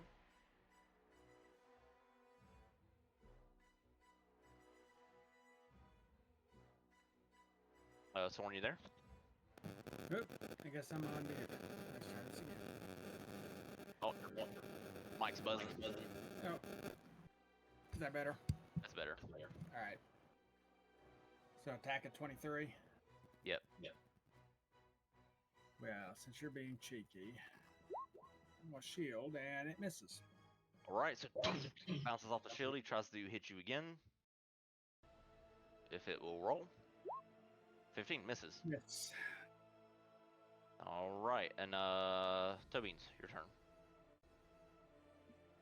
All right, I guess I would like to try to find my way out of the cloud. I mean, it's heavily obscured. You're not totally blind. You can see that you can see where the edges are, because you're just on the edge. I mean, there are a few pathways out of it that you can see. Okay, so can I like? It's just I heavily still obscured. You're not move blinded. through- Okay. All right. You're not blinded by it. You can see where the exits are. It's just you couldn't beyond 5 feet. You couldn't probably aim anything at something. Let's see, heavily.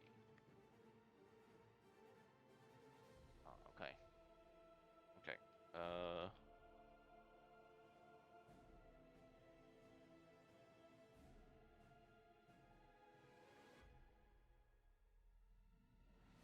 environment. So heavily obscured.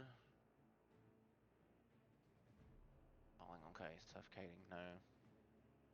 Vision. Okay. Heavily obscured area doesn't blind you, but you're effectively blinded when you try to see something obscured by it. Oh. Okay. So according to the player's handbook, yeah, actually. So that would be. Let me see if I can share this. The environment.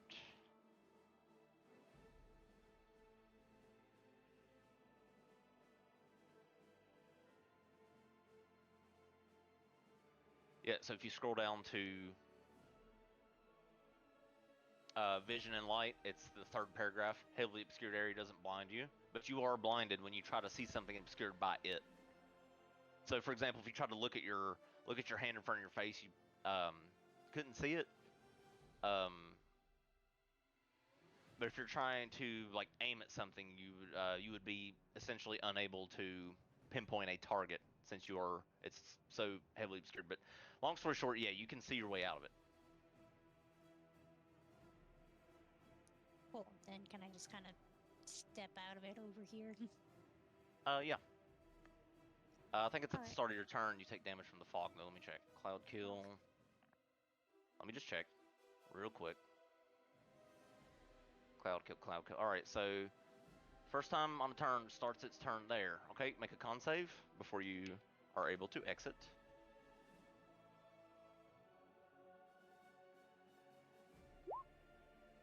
You make it even without the modifier. Save. 8, and you take half of 23. Okay. Now you can go. Sorry. Sheesh, this thing is mean.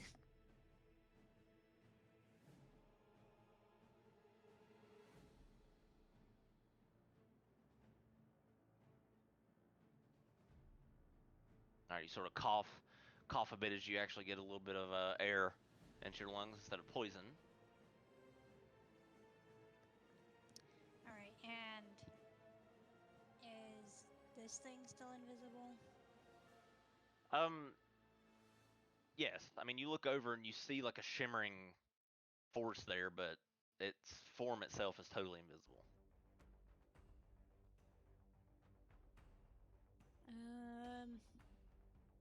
So mechanically, Alright. it is invisible, so you shouldn't be able to target it. Yeah, guess I'll just turn around and throw one of my psychic blades at the elemental. Okay. At the earth element. Okay. Go ahead. Yeah. Miss.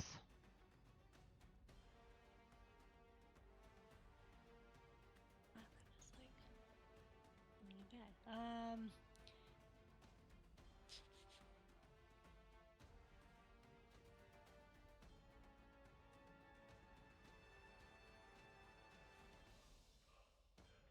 Let me see something real quick.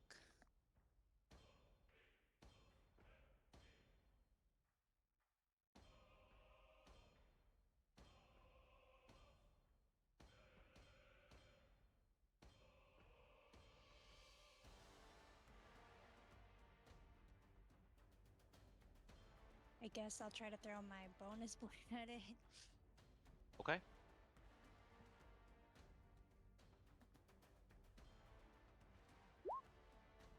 That'll hit. Okay. How do you want to do this? Are you serious? No, I'm kidding. I was like, there's no way. Like it's 4 damage. All right. So the bonus blade actually hits it. Anything else?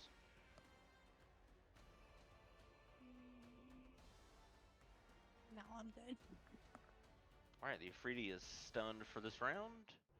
Delune, your turn. Make a con save since you're in the cloud.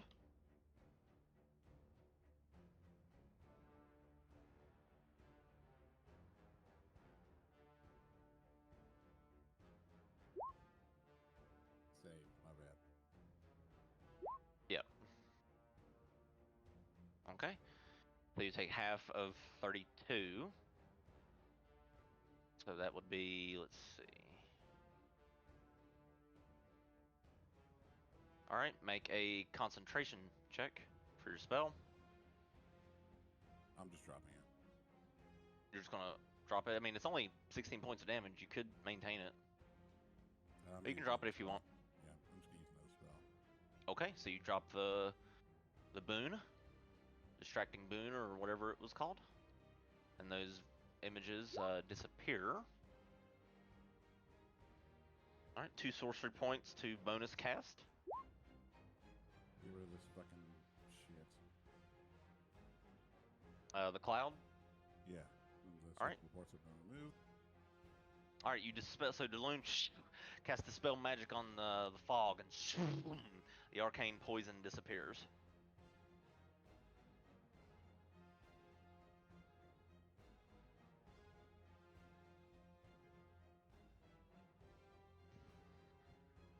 Attack of opportunity. An attack of opportunity. That is true. 10, that'll miss. Lightning bolt the mage. Okay, it should go through the guardian and into the mage, I believe, from that angle. That's what I'm hoping for. Yuck.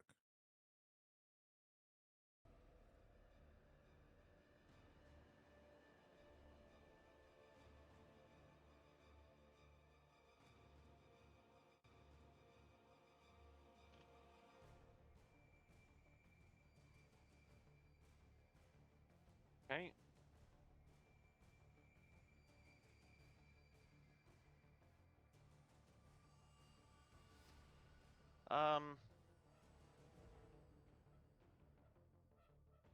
Yeah, that'll hit them both.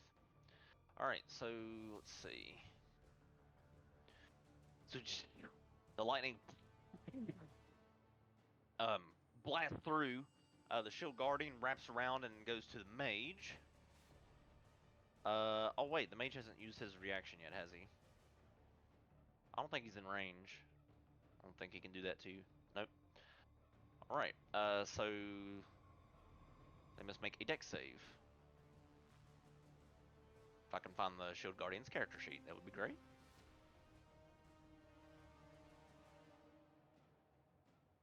Okay.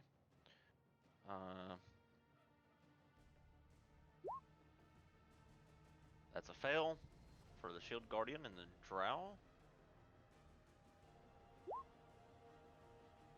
18, so he, I think, will just fail. Only just. All right.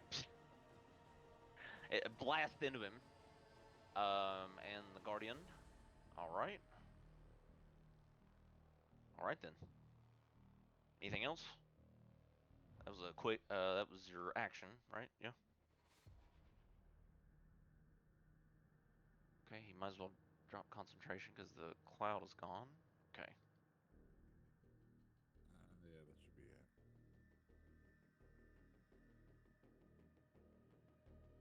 Okay.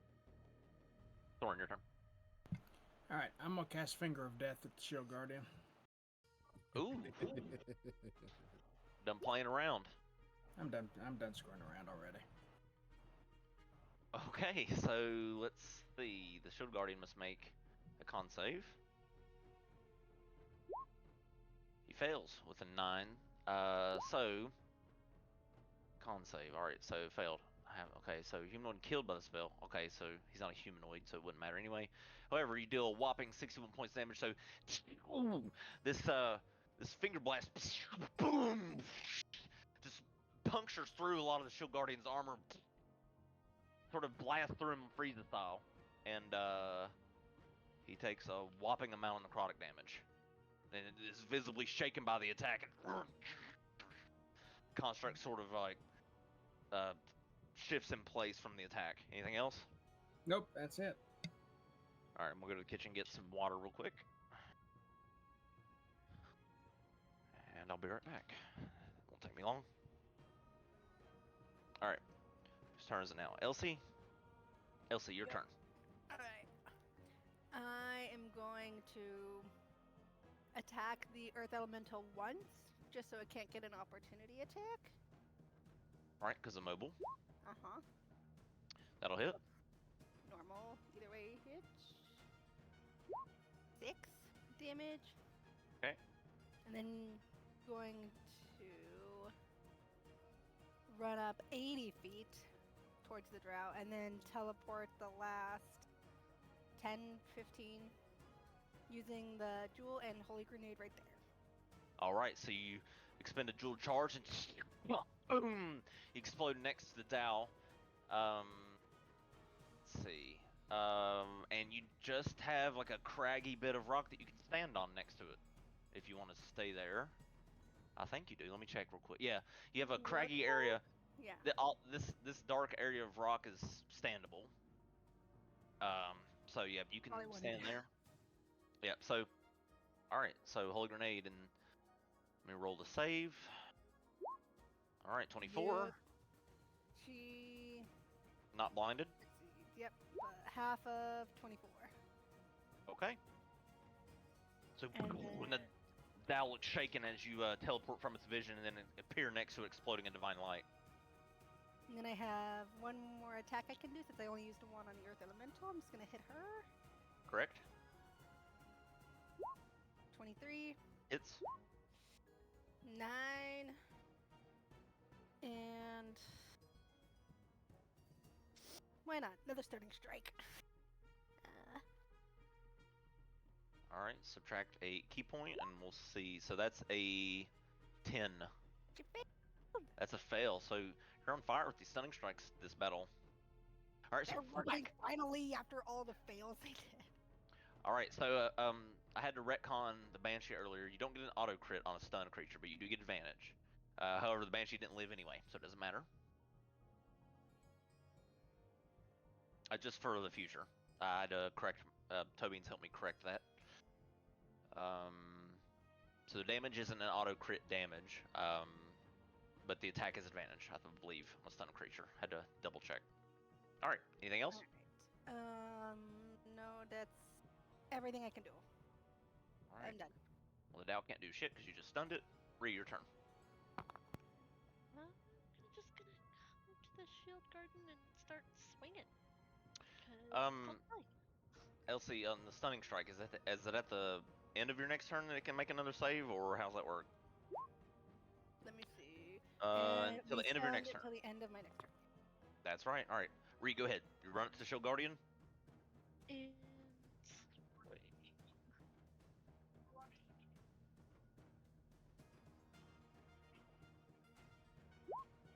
23. That hits. It is not Fiend or Undead. Is it Construct? 21. Yes. Then I'm gonna swing again. Come on. 24 Ooh, good dice roll. Yeah, it hits. for 12 damage. Okay, yeah, it's not looking great as you land 2 attacks and knock some more parts off of the Shield Guardian itself. And that's it. All right, Gargan. Oh, does the Earth Elemental go away since it was a concentration for the Dow? That's a good question. Let me check.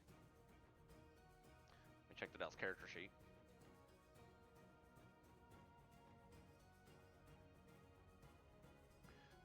Okay, so this.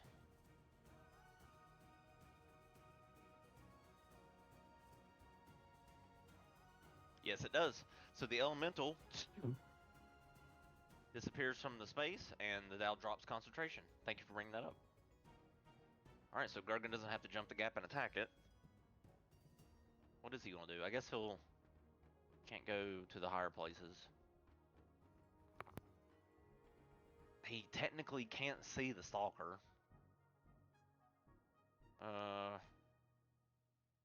All right, he's gonna run.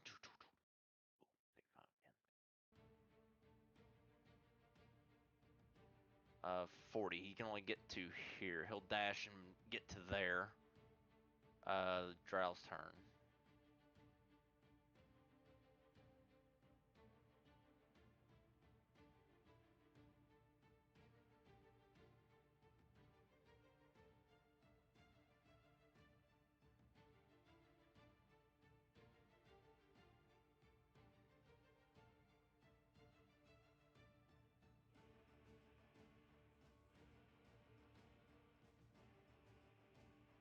He's going to.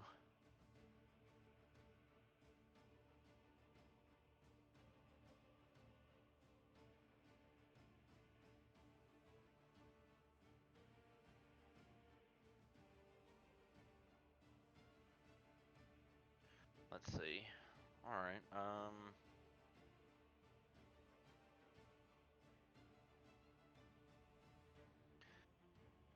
Let's see. I think he's going to do.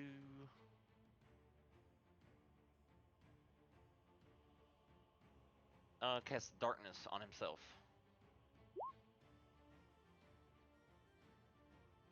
All right. So the drow's enveloped in darkness. This dark 20-foot bit of darkness consumes him. Or 15 foot, sorry. 15 foot.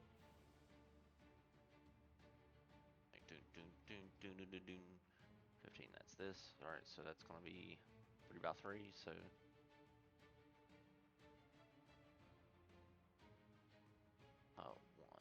One, two, three. That's too big. That's what she said. 1, 2, 3. 1, 2, 3. I think that's right. Yep. Alright. Alright, so he is obscured by the darkness there. Shield Guardian's turn. He's going to attack Ree. Okay, Ree, he is going to try to punch you. Oh, at the start of his turn, he regains 10 hit points. Forgot about that. And that is a 25, Ree. Yep, that hits. Okay, 12 bludgeoning. As you get punched in the chest. And then he's Can I going do my hellish rebuke though after that? You can, yeah. Go ahead. I'm gonna use my Infernal Legacy one at level 2. Okay, he fails.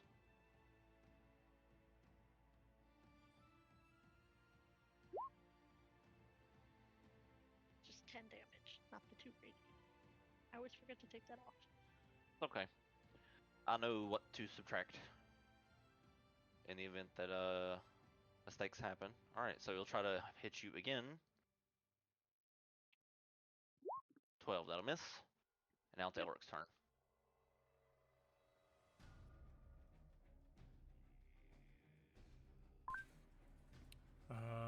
I'm gonna try and climb back up to the Afridi and take a swing at him.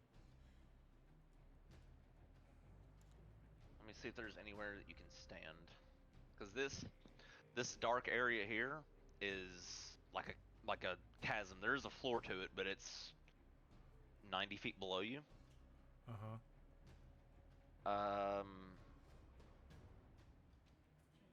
Let me see. Would it be possible for me to like kind of climb up and then just using one sword while holding on with the other hand, just swipe at him 3 times at like his legs or something?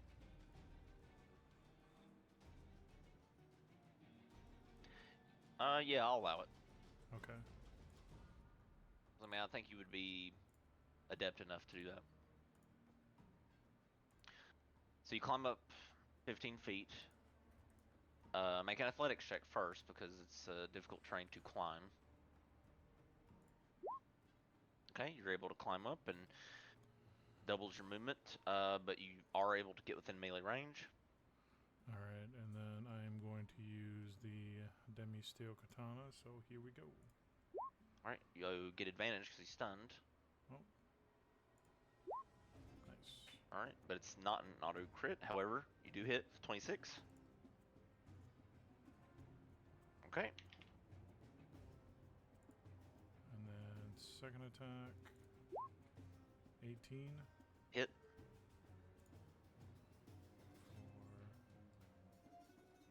For 29. God damn, was that? 2 10s and a 1. Jesus.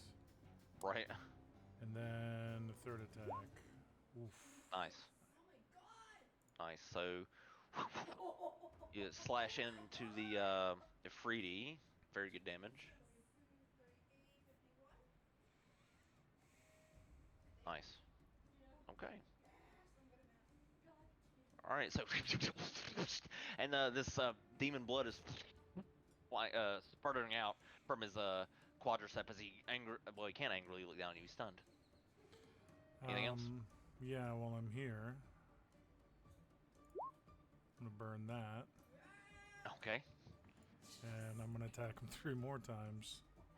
Okay, so you push past your limits and dig deep, and you're go for some more slashes. 19 It's for 18. okay. 13. Miss. Misses. And 15. Miss. Okay. All right. And Anything else? I'd say after this, you sort of slide back down the wall and land on your feet 15 feet below him again once you're finished, of course. Go ahead, I'm sorry. No, that was going to be my question. Yeah, no, then that's it. All right. Stalker's turn. He's gonna move. He's invisible, Soren. So I don't think. Yeah, Soren, you can get an opportunity attack at disadvantage if you want. I'll allow it. Screw it. I don't care about the stalker, really. It's just happened to be on the map.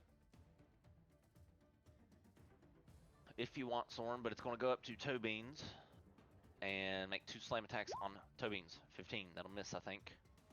Yeah, it misses. And 23. That'll hit. All right, you can uncanny dodge. I think you still have your reaction. Yeah. So he hits you with a 9. Unless you uncanny dodge, then you can half it. I and will there- uncanny dodge. All right, and now it's your turn.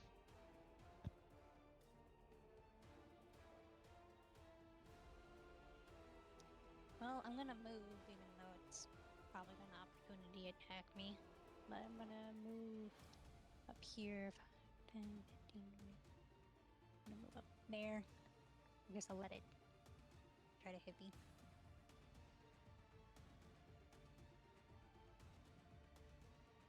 Unless it doesn't want to do an opportunity attack.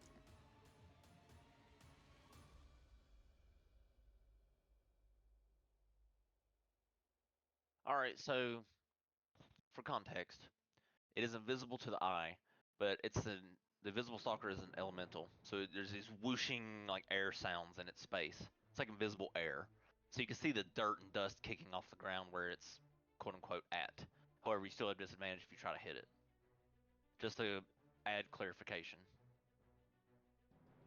I don't want to hit it. I'm trying to get away from it.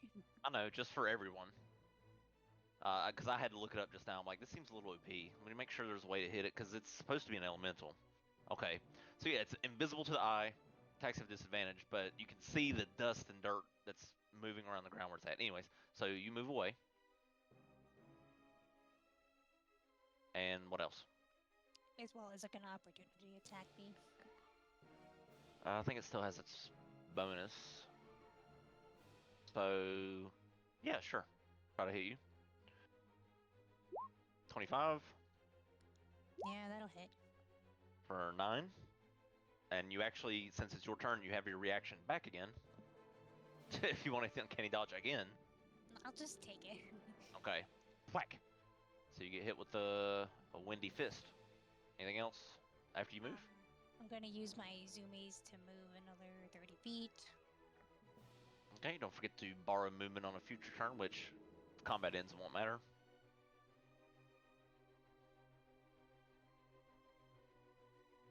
So I'll come up there. And I'm not done yet. I know I'm not skipping you. Keep going. Alright. And I guess I'll throw my blade at the shield guardian. Okay, go ahead.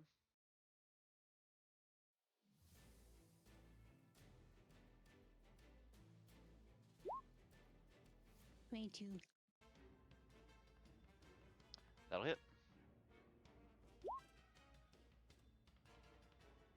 Wow, that sucked so bad.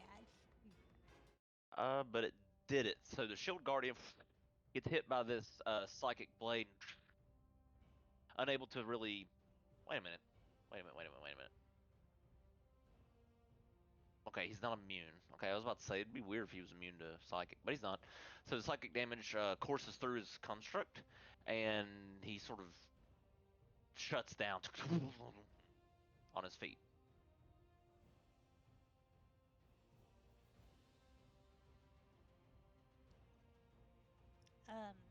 Is this terrain over here walkable, or is it like difficult terrain? It's walkable, yeah. Right, I'll use my bonus action, or I guess cunning action, to dash, and I'm gonna go that way.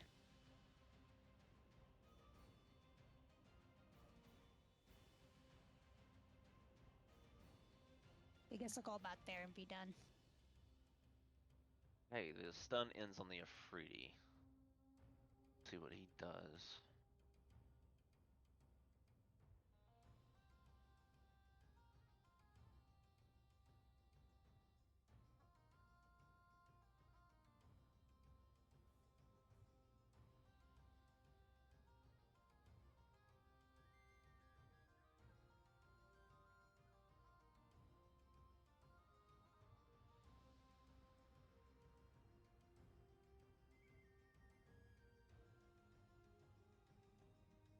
All right. He's going to use a bonus action to cast Bleed on his sword. So he takes his hand and wipes it across the flat end of the blade, imbuing it with necrotic energy. And he is going to levitate to here, because yes, he can fly. So he levitates there, just parallel to Elric, and attacks him. All right. So he is going to swing 25. That hits. All right. Make a con save as you take 16 slashing and 2 fire. Whoops. Well, it'd be nice if they put the fucking. Let me check his DC. I don't know why. That's never on there. All right. So yeah, it's. Oh, save is 15. So you fail. All right. You suffer a bleeding wound. And take 1d4 necrotic. It's not much. 1 point of necrotic damage.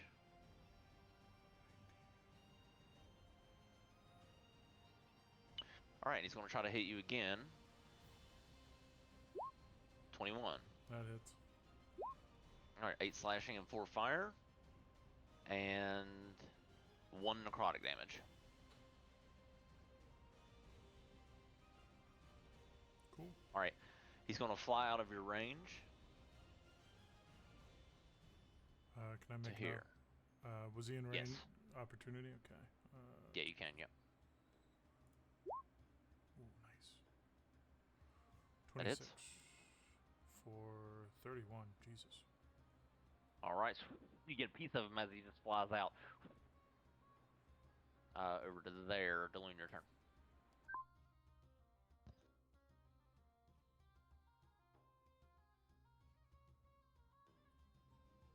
Well,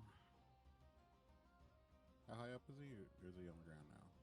He's up on the stairs. He's going to like he's like levitating in place just above the stairs. So essentially 5 feet on the stairs. But that's see how high that is above you. That's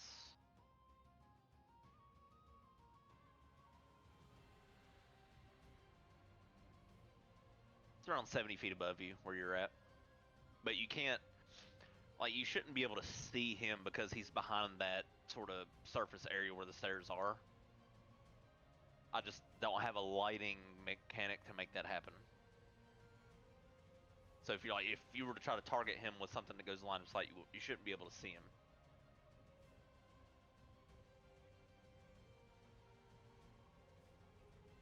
Okay. All right, so you quicken spell with your sorcery. But I'm gonna burn my movement beforehand to go right here. So I don't kill anybody in the process. Level 3 lightning bolt. Into the darkness or to him. You should be able to. You can see the Afridi from here because you got an angle. But if you want to shoot it into the darkness, okay. Wanted to dispel and then do the lightning. I forgot about dispelling. Sorry. Oh no, you're fine. So you dispel the darkness. The darkness disappears, and the drow looks shocked. It's like anime shock face as you shoot a lightning bolt at him. He has to make a save. Even if he succeeds, he's gonna die. Wait a minute. He has a reaction, I think. No, well, maybe he does. Let me see. Oh, no, he does, but he doesn't have counterspell. Okay.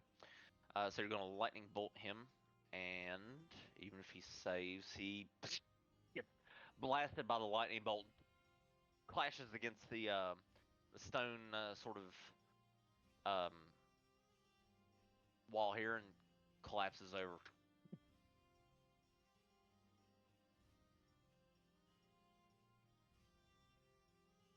And that is it for me. All right, he's down. Soren, you're up. Honestly, I have no idea.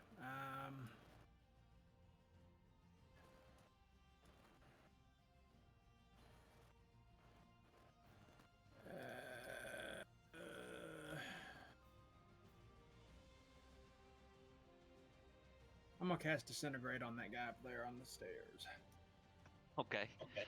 Disintegrate. Because I have no idea. All right, he must make a dex save. He fails. So Piccolo style, you shoot him with the disintegration beam, and he goes to scream, but his body is disintegrated into nothing. Let's go. Alright, then it's my turn. He had 6 HP. Bam! So yeah, you demolished him, and I'm alright with that. yeah, you demolished him, and the rest of the stonework, sort of where he was standing, just gets disintegrated along with the beam. And that'll do it for him. Where did the fucking turn order go? There it is. Okay. And that's all you wanted to do? Yep. All right, Elsa, your turn. Alright, words. Elsa's gonna put her hands together, like crack all her knuckles in her hands, and then just attack the Dow in front of her with Okay. advantage. Not correct. Alright. Woohoo! All right, that'll hit. So it's That. okay. Then 27. Okay. And then I'm gonna do a flurry of blows. 29, That hits. 11, and then for 8, and then Actually, hang on. Stop. Sorry. Take all your key points back. I just looked at something. The drow was wearing something that summoned the Dow into the space, so the Dow should be gone. So the Dow disappears from this realm and gets pulled through a rip in reality as it's stunned. So take all your key points back. Sorry. darn, I was gonna knock her off the cliff. Yeah, it would have been fun. Yeah, I just realized, like, wait, I just remembered it now. I'm like, wait, the drow was carrying something that controlled the Guardian and the Dow. So Alright, okay. put it back. So I think that's. Oh, wait, we still got the Stalker. All right, cool. Alright, and then trying to think of the best way to get down without dying. Slow falling where? Slow fall to there. Down, yeah. Slow fall down there. Slow fall to there. That's roughly 60 feet. And can I just slow fall run down to there? Yep. And then how much movement would I have lived? Or would that be all the movement? Let me see. I don't really consider falling as willfully moving, but I mean, I guess it. See, it's weird. I guess it should count, but it does. I mean, it doesn't because you're moving through the air, right? So it's not like you're flying. So I would say that's from there to there, and down. I'd say you've spent 20 feet just getting down. Okay.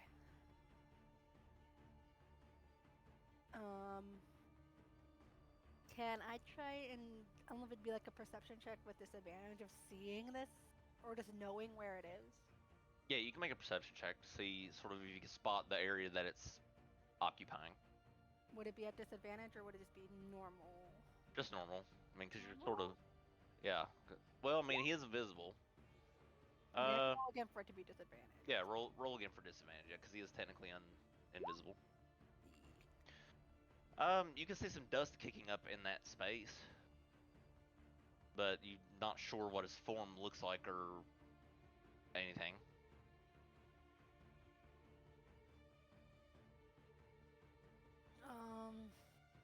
Trying to think of what I would do since I don't really know where he is.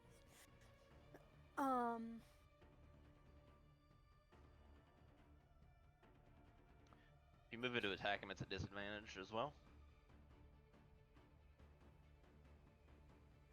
Alright, I guess I'll just try and move into that area then, yeah. Okay, so you hop over to there. And disadvantage. Well, okay, so I guess technically I have my full turn because yeah, if the Dow disappeared with the, then I never attacked the Dow technically, so I still have all my action and bonus action, right? Yeah, you haven't used any of those. Okay. I just wanted to make sure. So disadvantage. 23. That hits. And 12. Miss. Then yeah, I'll just do flurry of blows. Okay. And punch air, because that'll go great. Disadvantage. 12 and 11. Miss.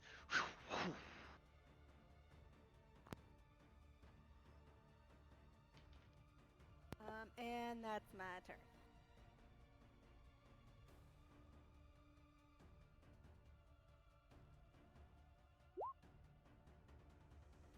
All right, read your turn. Well, assuming I would turn around and see Elsie swinging at something, even though I can't see what it is, so just start making my way down here. It's making sound. Like when she hit it, it made a sound. Right. So yeah, it's making some sound like a. It's like a small, tiny whirlwind that you can't see in the space. Right. Well, it's not tiny, but it's about medium sized. It's gonna go then 20, 30, and since I can't really see a physical form I can attack, I was going to cast Spirit Guardians. Okay. See if that does anything. All right, so you coalesce your spirit guardians and let's see. Okay, affected creature. So does it do anything? Okay, so wisdom saving throw for the stalker.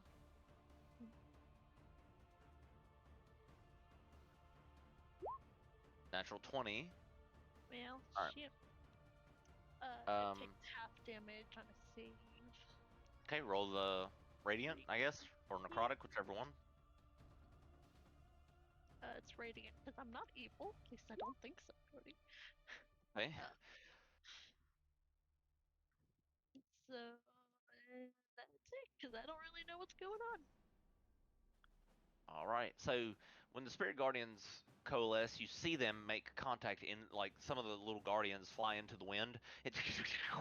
You can hear the wind making a noise as if it got hurt. Like, right. Gurgan's turn. Gurgan turns around and tilts his head like, what the fuck is going on? 10, 15, 20, 25, 30, 40. He'll move next to Elsie, seeing Elsie just sort of kick and swing her club at this plume of air, and he will reckless attack, making the attacks normal. He's not raging, so that'll hit, and that'll hit. All right.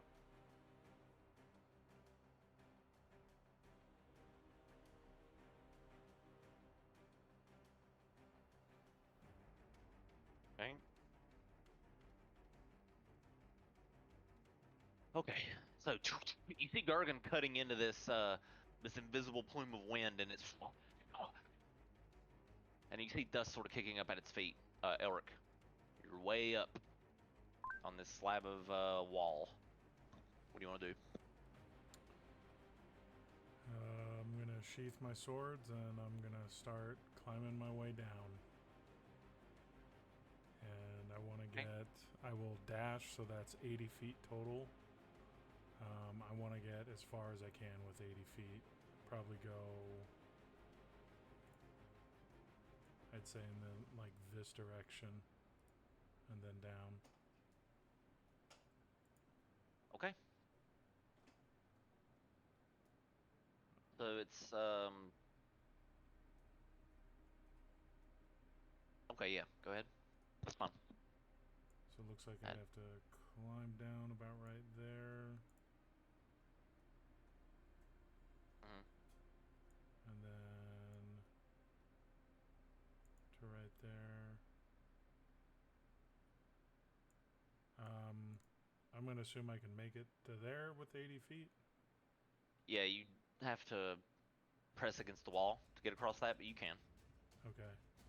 And that will be my turn. Stalker's turn. Has to make a wisdom save for Spirit Guardians. It does. Yes, it does. All right. 16. And Fail. that's a fail, so we'll take damage and get slowed. 15 for Will's roll. That's right. So an explosion of divine energy in that invisible plume of wind in the space. And the stalker will attack Elsie. 22 That hits. and 20. Misses. All right, so 22 for 13 bludgeoning damage. And now it's Tobin's turn. Alright, I'm going to move. 15, 20, 25, 30. And then I'm going to cunning action dash again up to the shield guardian. And you said he had a bag of holding, right? Yeah, he was wearing a bag of holding around him. I want to go through that bag of holding. Or at least grab it, I don't know. Okay, so you grab the bag off of him. I mean, you don't know what the contents are in it, so you can't really inventory it. Does that make sense? You can turn it inside out and everything all at once will fall out of it, which would be hilarious. I mean, yeah, I can't do that. I just want to Please do hold that. it and like shake it out. Well, I mean, it doesn't, like, if you open it up, nothing's going to fall out. You have to turn the bag inside out to break Oh. the planar enchantment on it. Oh. Well, then can I do that instead? Are you serious? Okay. Why not? Well, I you'll support see. you, Anna. I support you in this. Wait. Okay, now I'm scared. All right, well, you turn it inside out, and this, well, shit. A lot of things fall out of it. I'll just say there's a lot of items that fall out. There's the skull with the crown on it that the drow put in, of course. There is a this golden orb, ting ting ting, that falls out of it and rolls across the ground. There is let's see how many.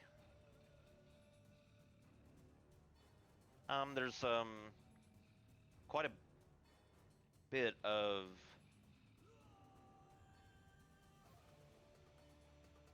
There are chunks, not chunks, I guess. These would be, yeah, these are chunks of ruidus, or ruidium, fall out of the bag. I would say around 7 chunks or so. There are, looks like different potions that fall out. 3 of which look to be healing just off first glance. But there are a few that aren't the color of a healing potion, so you're not sure what they are, just because you're in combat. I would say there's a few.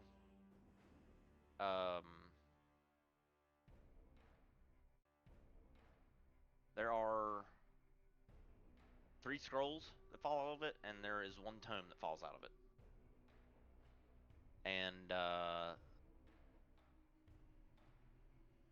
this this what would you call it? Not a dodecahedron, but it's this let's see, it's like a 1, 2, 3, 8. It's like an octagonal like an I guess it's an orb. It's looks like it would fit in the palm of your hand. And it's got these gray and it's got these like gray fragments bouncing around inside of it. That also falls onto the floor.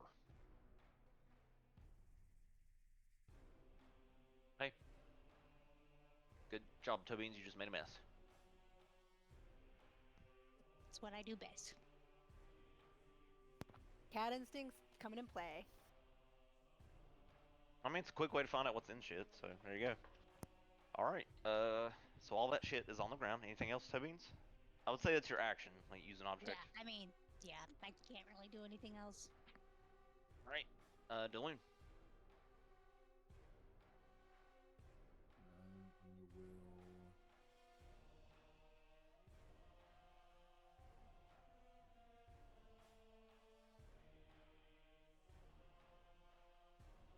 will. There.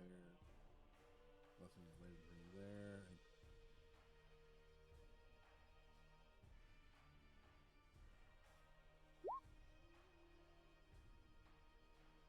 Um.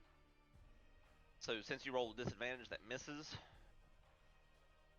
Because that would be the lowest you could roll.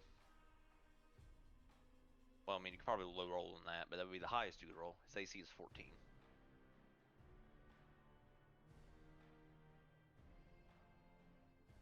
Right, that's it. Okay. Soren, you're up.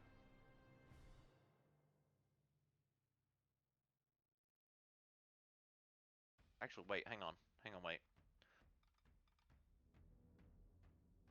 Okay, never mind. I was hoping that maybe if he took a certain amount of damage, he'd become visible, but no. Alright, go ahead, Soren.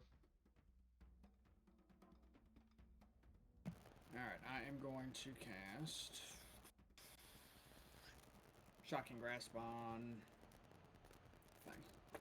Okay. So you reach out to the wind after Daloon tries, and you hit.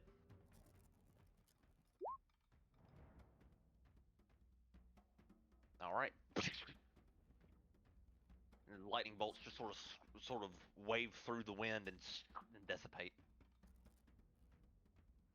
Alright, that ends my turn. Elsie. Just gonna keep swinging at Dust and Air. Okay, go for it. 13, Miss. 11, miss. Miss. Flurry of blows. Okay, 19. that'll hit. Alright, 12. how do you want to do this? Yeah. Jesus. I don't. Can I just step on it so all the dust and pebbles just stop falling? Keep blowing away. I don't. Alright, so you go through the quarterstaff and you don't seem to hit, and then you just jump up in the air and do you take your leg and bring it down like a heel kick, and since you have key field strikes, you can actually feel the physical form, and you stomp out the wind, and then dust kicks out from under your foot, all epic like, and that will be the end of combat.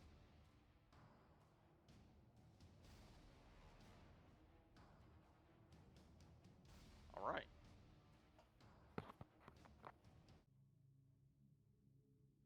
Very well.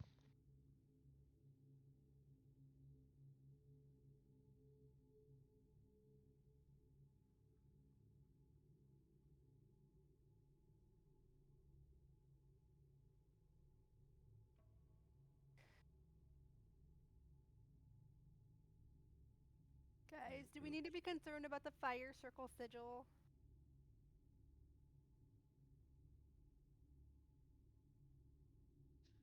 I mean, probably. It actually begins to slow down and dim out after Tobine's turned the bag of holding inside out. It actually begins to, and the flames begin to singe out as it slowly absorbs itself into the center. Do we think that was the source for the pulling of the beam?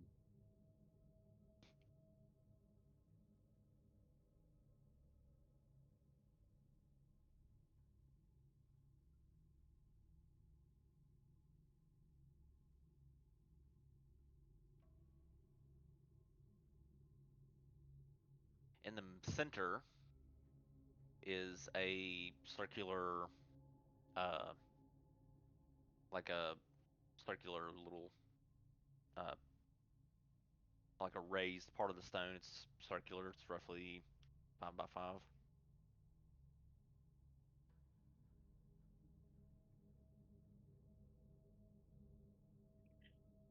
Ree's gonna start walking over to Tobin's with an eyebrow raise. It's like, do you find anything interesting? What you got there? Your pile of mess. Don't know. Haven't had time to check it out. Can I like turn the bag like right side out again? Yep. So you flip the bag back around to its normal position. Well, now I have 2 bags of holding. Maybe. What's So that mean? bag is turned inside out. Its That contents breaks the spill forth. enchantment. Wait, if its contents spill forth unharmed, but the bag must be put right before it can be used again. Okay, so no, only destroying the bag will break it, like piercing it or rupturing it. But you can turn it inside out and then put it back, and yeah, the extra dimensional space stays.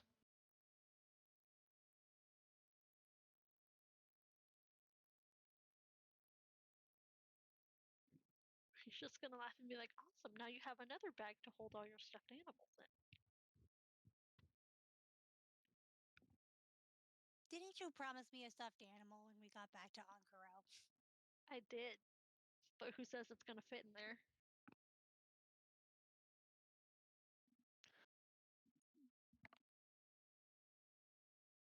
Well, I mean, we have the airship now, so it'd probably fit on there, I imagine.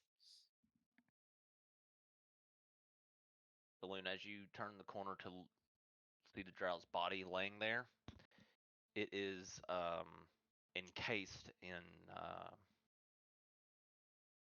ruidium.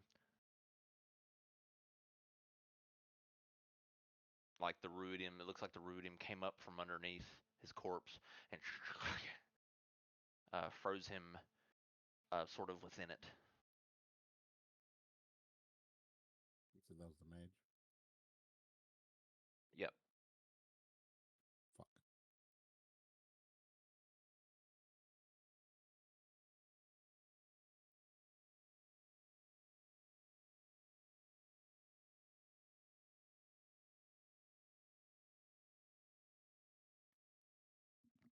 Maybe we should have kept one of them alive to figure out what was actually going on here. Bad shit, probably.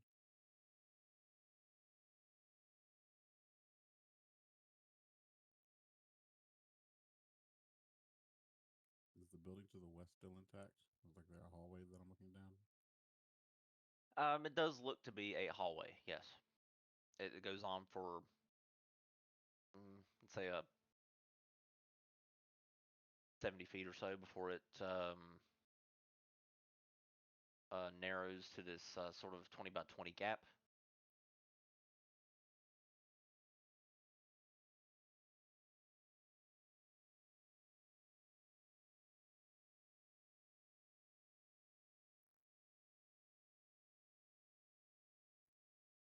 Is anybody else wiped out?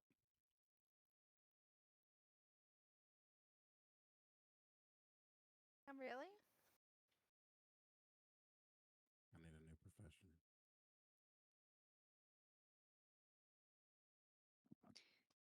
I mean, since the battle's over, can we take a better inventory of what fell out of the bag? I was hoping for a safer one if Soren would be up for it, but only if we needed a longer rest.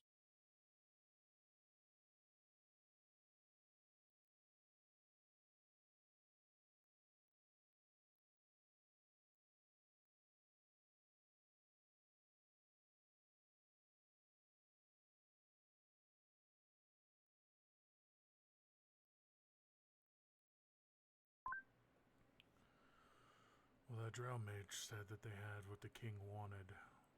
So one of those items in the bag needs to be hopefully what he was talking about, and it's not been frozen with him in Ruidium. And we saw that it was the skull with the crown, right? Or did we not see that? I think it was just the crown. Well, he put the skull and the crown into the bag, but he merely said, he just shrugged and said, well, it looks like we have what the king wanted. Now, whether or not that was the skull with the crown on it, you're not sure. But it's a safe assumption. I mean, it's something that he wanted, of course, for something. Do I see the crown on the ground? Yeah, it's still around the skull.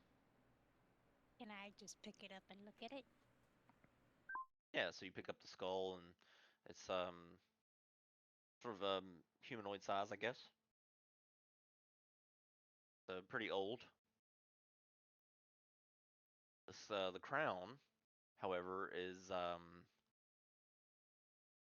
made of obsidian and gold itself. So you have a gold crown with mixed with it's like, I wouldn't say it's obsidian. It's more like this dark material. So it's like a golden black crown with these ruidium sort of stones inlaid. 5 ruidium stones inlaid all around it. Or, I'm sorry. No, I'm sorry. That's the wrong thing. That's not ruidium. There's 5 empty stones in the inlay, like gemstone spots. So it looks like stones would go there, not ruidium stones. I got that mixed up with a weapon. Would we know if the golden orb is a dragon orb? We have to look closer.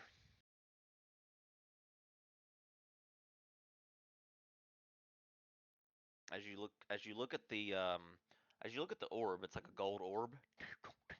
It's sort of just sitting there after it stopped rolling. It kind of bounced up against Tobin's heel and just sort of sitting there at her heel. And you get a closer look at the orb, and at first glance, it's got this foggy sort of um, internal aspect about it. And then if as you look closer, make an investigation check as you try to discern what it might be. You see on the orb that it indeed has a this small uh, dragon wormling just sort of flying around in the middle of the orb. And in the middle of what it's flying around is this beam, this little bead of light. It's like this golden light in the center of the orb. I think we found another Dragon Ball, guys.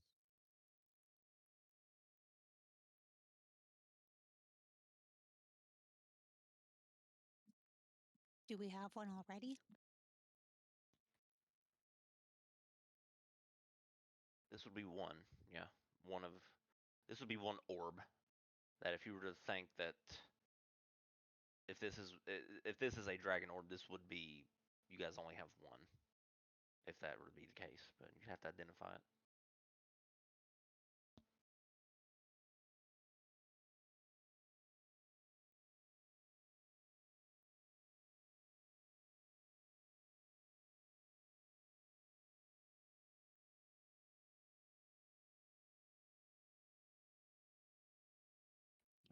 I'll pick up the orb and take it to Zoran.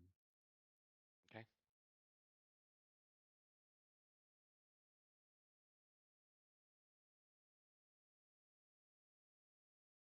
You seem the best person probably to hold this, sir. And I'll hand it over.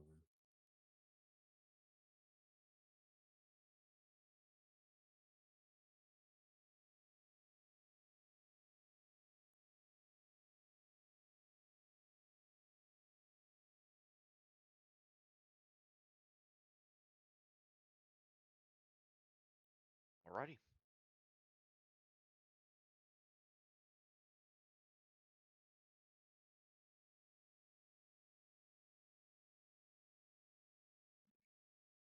guess, how many potions fell out? 4 potions.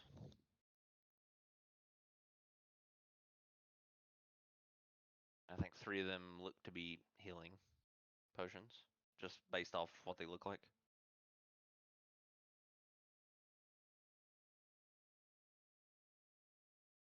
So it looks like 3 regular potions of healing and this one, this other potion. Potion of speed. Like the cork has these wings on it. You've seen it before, Tobeans. So you're able to identify, or you're able to look at it and know, because you've seen it before and used one before. It's a potion of speed.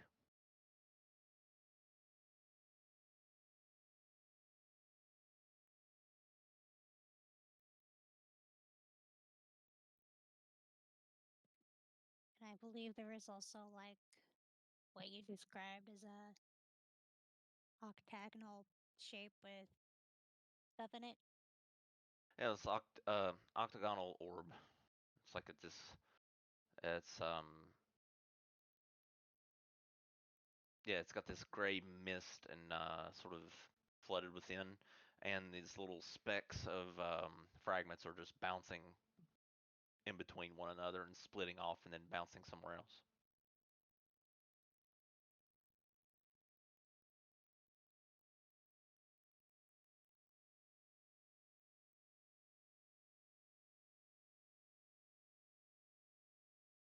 Any labeling of the tome or the scrolls?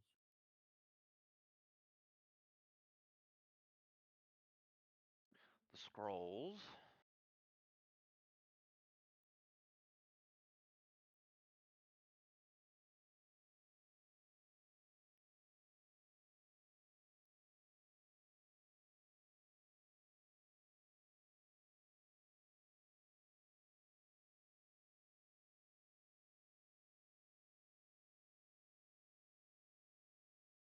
One of the scrolls looks like it has just like made of regular paper. It's got this little wooden roller in the middle.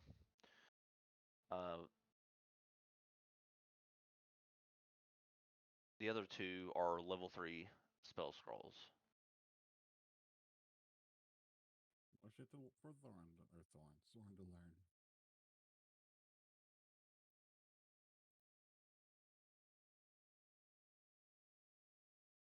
And is the tome a spell tome or just like just a regular book? They look to be, they do actually look to be arcane tomes.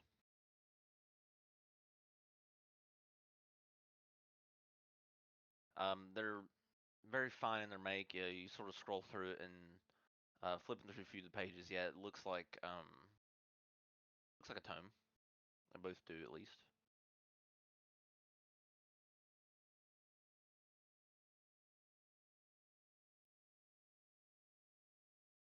One has this like this red cover on it. Very interesting looking. The figure on the front of it has this immense beard, but it's sort of like this reddish, copperish leather cover.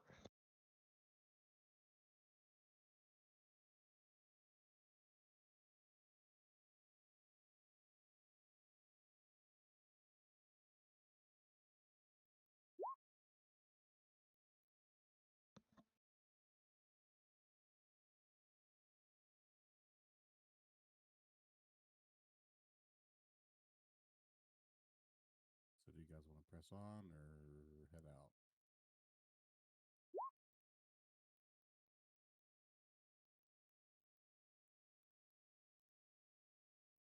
I mean, that's all we can do is keep going.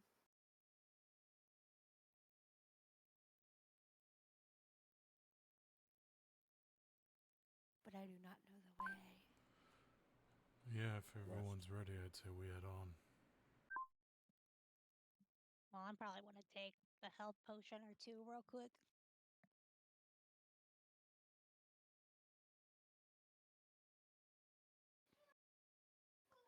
For the first time, I want to use my amulet of the drunkard. Okay, you have to drink beer for that to work.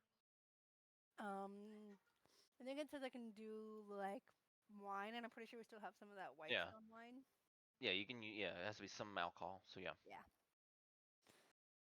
Gonna ask for that from the bag of holding from Tobin's and just take a swig from the bottle. Okay. So you drink I it don't down know if and I have any alcohol on me. I thought you had the white stone wine. I think. y'all didn't give that back to Percy, Did we did you? give it to somebody? I had some, but I didn't have all. It's not in the bag anymore. I don't have it. There were Have like this 26 bottles, and I took like 10. I don't think y'all gave all that back to Percy. I don't remember I don't think y'all we giving it back. would have, would we? I I don't got know. rice. We gave him that special wine to give to Vexalia, but not like the white stone wine we had.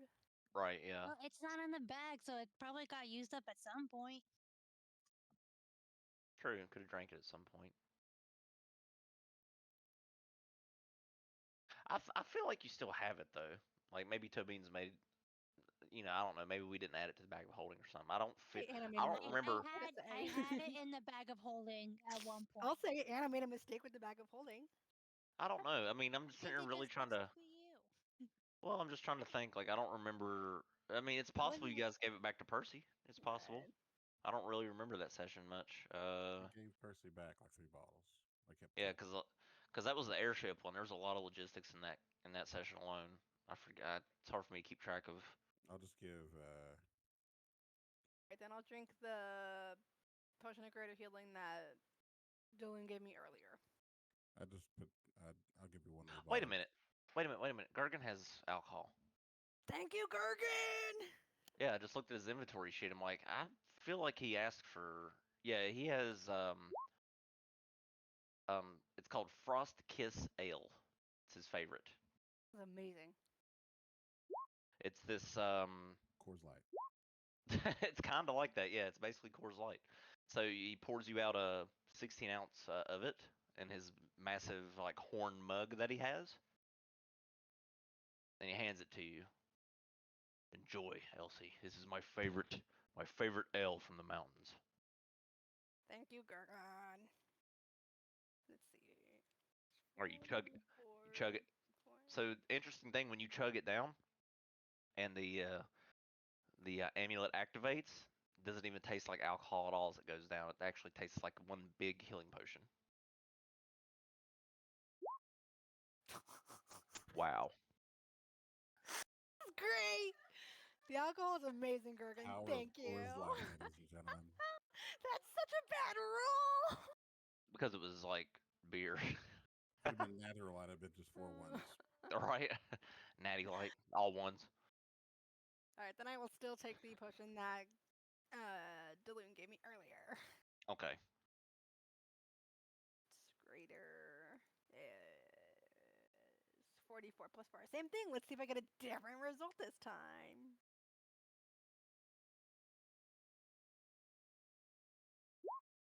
Better. Better. Okay. Alright, I'm good now. So, Elric, where you're standing, there's a circular sort of button. Well, not button. I don't know. It's not a button. It's a circular like pedestal that's protruding from the center of that circular stone passageway there, or stone platform that you're standing on. In the loon, you're looking down sort of the um 70 feet or 80 feet or so to the west, and it goes on to another opening. I'd imagine it's lit similarly. Um, Not actually. No, there's ruidium pulsing through some of the rock that surrounds the area, so it sort of illuminates a little bit. So you can tell there's flooring and some walls and stuff for some rock or stone or whatever it might be.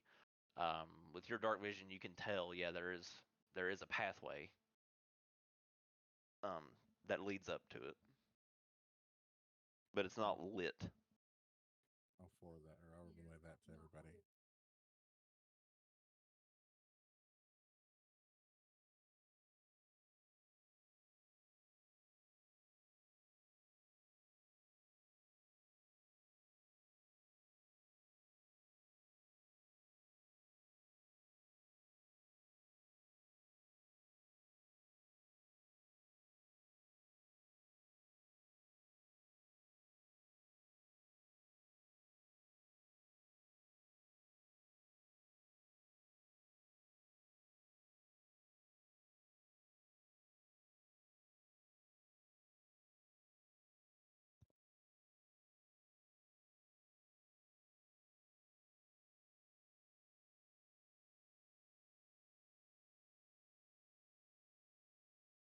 you like to do?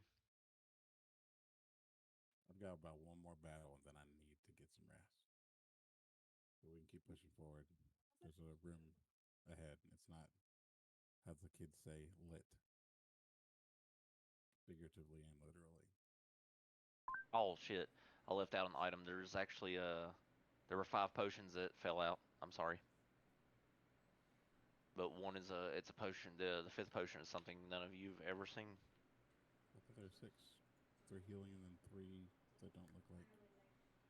It was a I had mistake. 3 It's actually healing and 5. 1 Cool. speed and Right. a mystery potion. There's a mystery potion. Yeah. So What color is it? I'm checking because I've made so many mistakes tonight. It's unbelievable. Beans, I'll give you 5 gold if you drink it right now.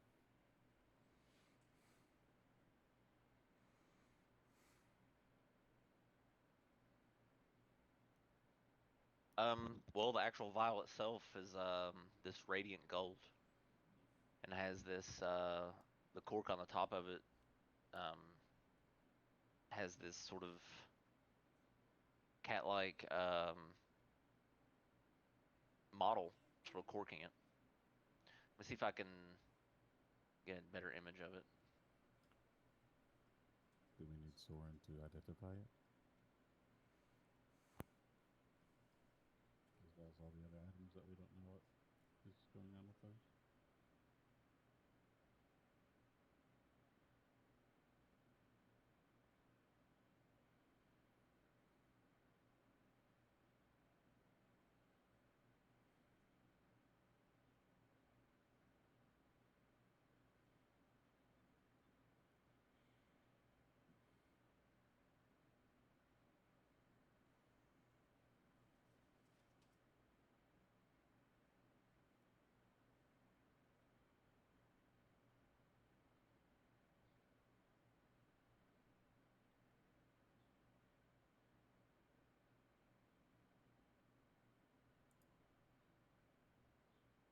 All right, Soren, are you there or?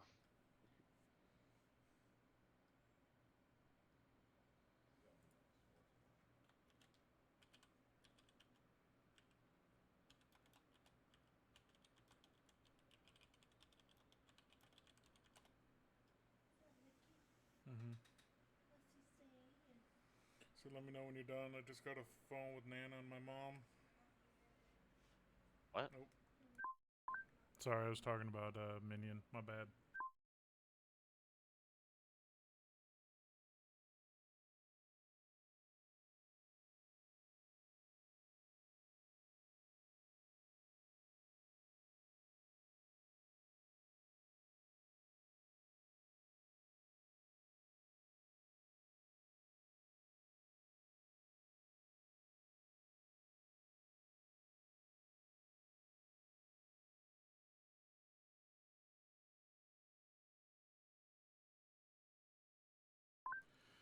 Elric is going to. Elric wants to investigate the, I guess, pedestal in the middle. Does it look like something that can be depressed into the ground? Make an investigation check as you sort of look at it and try to discern what it might be, what it might be able to do.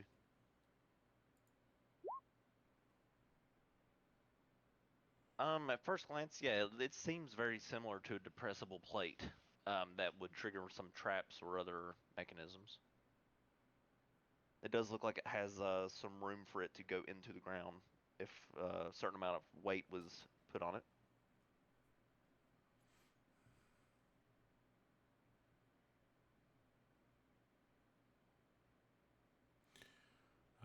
Elric will look at the others and say, "What? Keep clear of this. We don't know what it does." And I'll point to the thing at his feet, and then he'll kind of move back.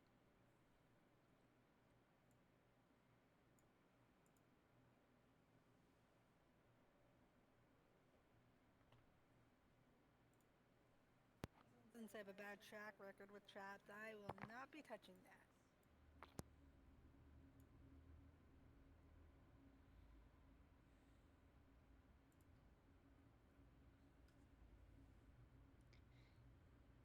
guess can I investigate it to see if it is a trap? Go ahead, Tubbings.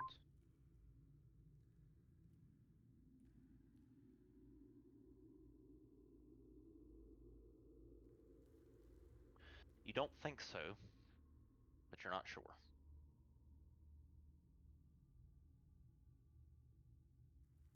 So you said it's something that like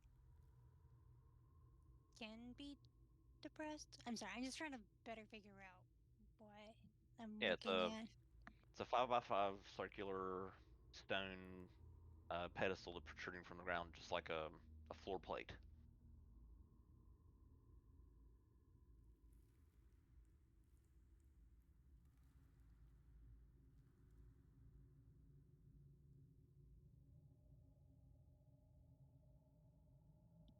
So are you there? Are you identifying stuff or not? I wasn't able to hear you.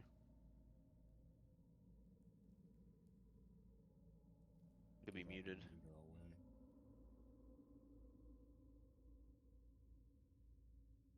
Okay, might be away. All right. Anyways, go ahead, Tubbings, if you had something else you wanted to do. I guess is there like a rock nearby we could toss on it or roll on it to see if something happens? There are a lot of loose rocks and stones around. Yeah. Did you know? Like I one mean, that would probably be big enough to actually do anything. yeah. I mean, there are chunks of rock that are rather large and weigh a hefty amount that might depress it. I mean, Gargan looks around and can go pick one up as he looks around.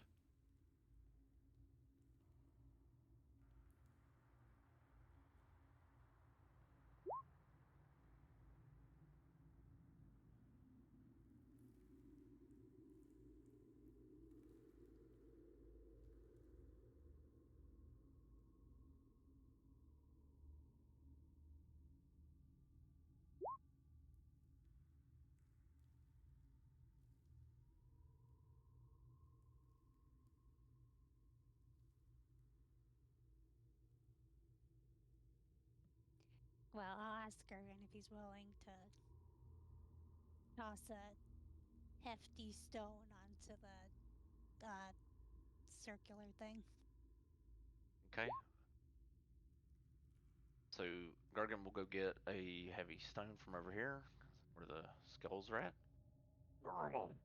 and like lob it onto his shoulder. Walk over here. Walk back with it.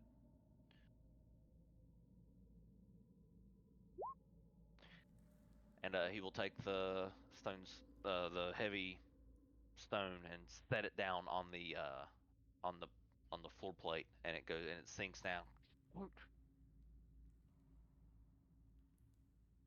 The entire area, the circular area here that he's standing within, anybody standing within it, um, the in between the cracks of the stone, these blue arcane beams just sort of spread throughout. It shifts in place and some dust loosens, and then Gergum begins, and whoever else is standing on it begins to descend down into the ground, kind of like an elevator.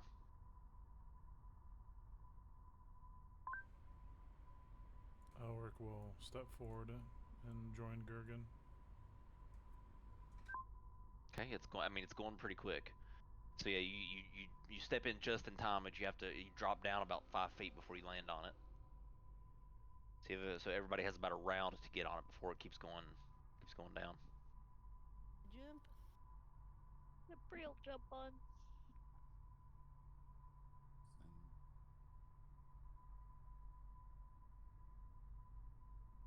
Right? The when you turn around, and you see what they're doing, like fuck, Who is and it? you run, you run across the gap and you make it there. Thorn, are you back yet or not? I'd assume he'd come with us. Yeah. I would assume that he would identify some of the items too. I'll just, I think it's a safe assumption because it doesn't cost him any resources. So what are we identifying? The strange potion, or okay, yeah, I guess we'll start with the strange potion. All right, let's start with the strange potion then. This is a potion of angelic slumber.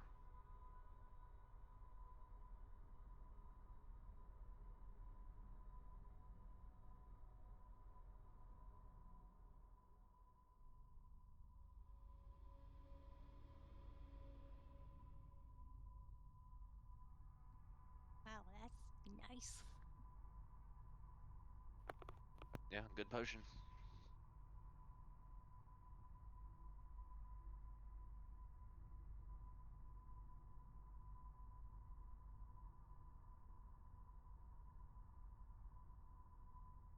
Yeah, it's this really nice gold-looking potion, as you can see.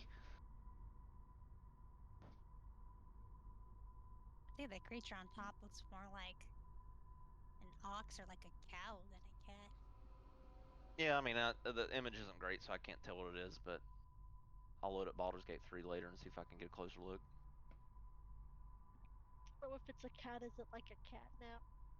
That's kind of what I was Figured the thinking. effects. That's what I was. Yeah, that's kind of what I was going for there. Like you sleep like a cat. Like you take a quick nap and you're back in 2 rounds and you got a long rest. I guess it could be. I just don't think it looks like a cat. It's something. I mean, it may not be a cat. It just I it's know. I'm just. It's just an airplane ears mode, Anna. yeah, powerful potion. It's a long rest as long as nobody fucks with you. And you can use it in battle too, which is a funny thing. As long as you're not messed with for those two Yeah, well, rounds. if you're disturbed though, it doesn't work. So I wouldn't Right. probably use it mid battle. I mean, if your wizard's out of spell slots, you could tell them to go hide somewhere. Or if you need to teleport, you know, you don't have any slots left to teleport. That'd be a good Yeah, I reason to use guess. it. You know, whatever. I mean, you also get all your HP back, so it's useful for everybody. And the floor descend. I mean, the elevator descends at a reasonable pace. It's not too fast, but it picks up in speed as it descends. And then it opens up. Eventually, it opens up, and you can see a vast array of um, looks like a bed of stars just all around you as you descend on this platform.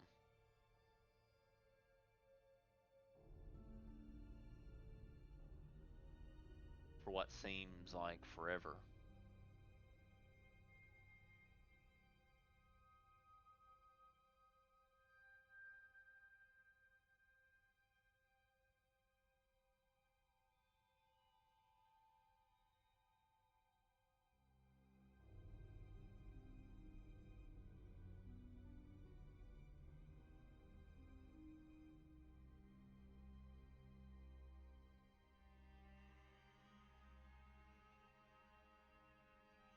Did you ever get a chance to get the octahedron identified?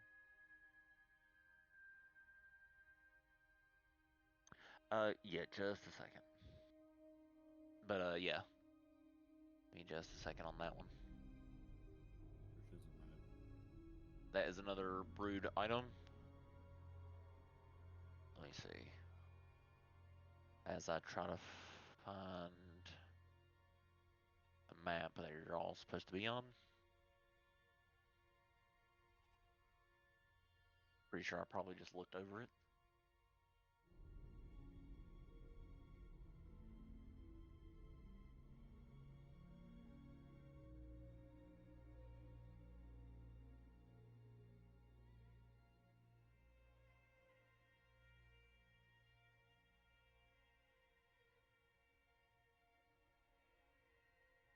I know I didn't delete this map. Ain't no way. Oh, here it is.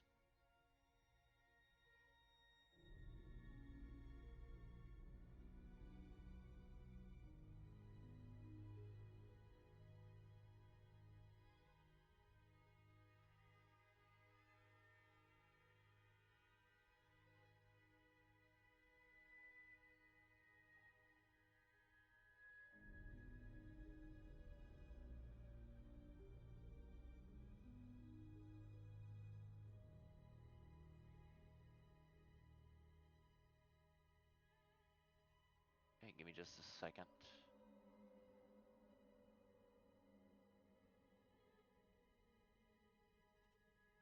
All right. And it descends, and you see this milky cosmos all around you. With these, it looks like slabs of cities and different, pieces of rock just sort of suspended in space as you descend and descend on the platform, and it eventually comes to a halt. And the stone, Gargan has removed the rock already, but the stone center has stayed in place as you all stop in one spot, and you're surrounded by what you'll see. I guess the best way to explain it to you is just show you.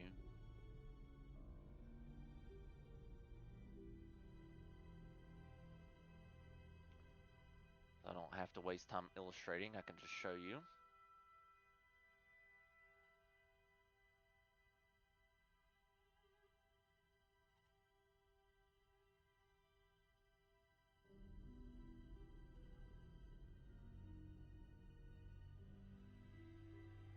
The air is still. It almost seems like there's no wind at all in this space that you've traversed to.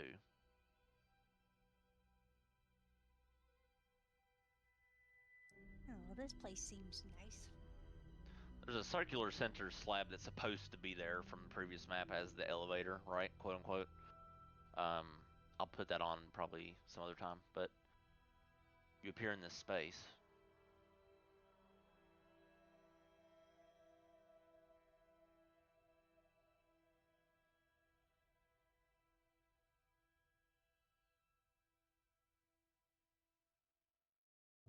And you look around, the vastness of whatever this space is goes on for seemingly ever.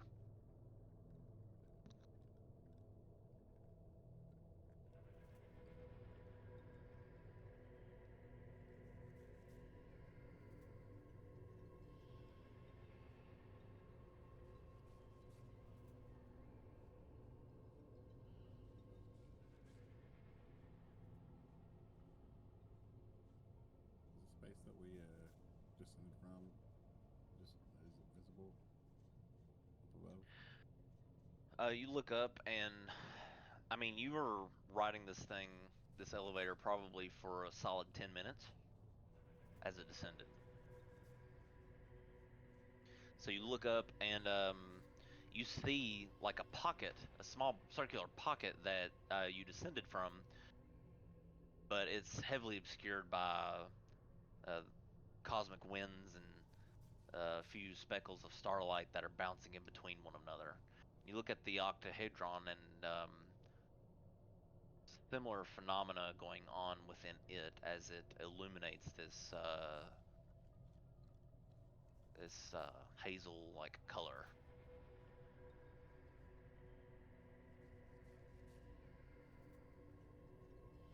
Is there an echo if we talk?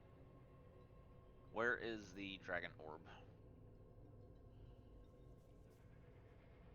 Soren. Someone has it? Okay. Okay. So, since we're at the end of the session, I'd say this is a good place to stop. As you descend into this unknown space, which seems to be some sort of cosmic pocket dimension within this nether that is beneath. What is it? I think this is the Vasselheim, right? Yeah, should be. Yeah. This is the Vasselheim nether. Yep. So you appear to be in this cosmic plane that an elevator has seemingly brought you to beneath the Vasselheim nether. And that is where we will end, and we will pick up with what happens next and potential direction from here. as the octahedron begins to illuminate with power, and the fragments that are bouncing in between one another and splitting apart begin to circularly spiral in place at a rapid pace. Better be intrigued. I'll Oh. identify the item. I'll identify the item, and then that'll be part of how you proceed forward next week, if that's fine with y'all. That works. Appreciate it, All man. right. Appreciate it, sir. Another great session. Hell yeah. I'm gonna go get some food and chill out, and I'll talk to you guys next week. Have a good week, everyone. We'll talk to you later. Ciao. Bye bye.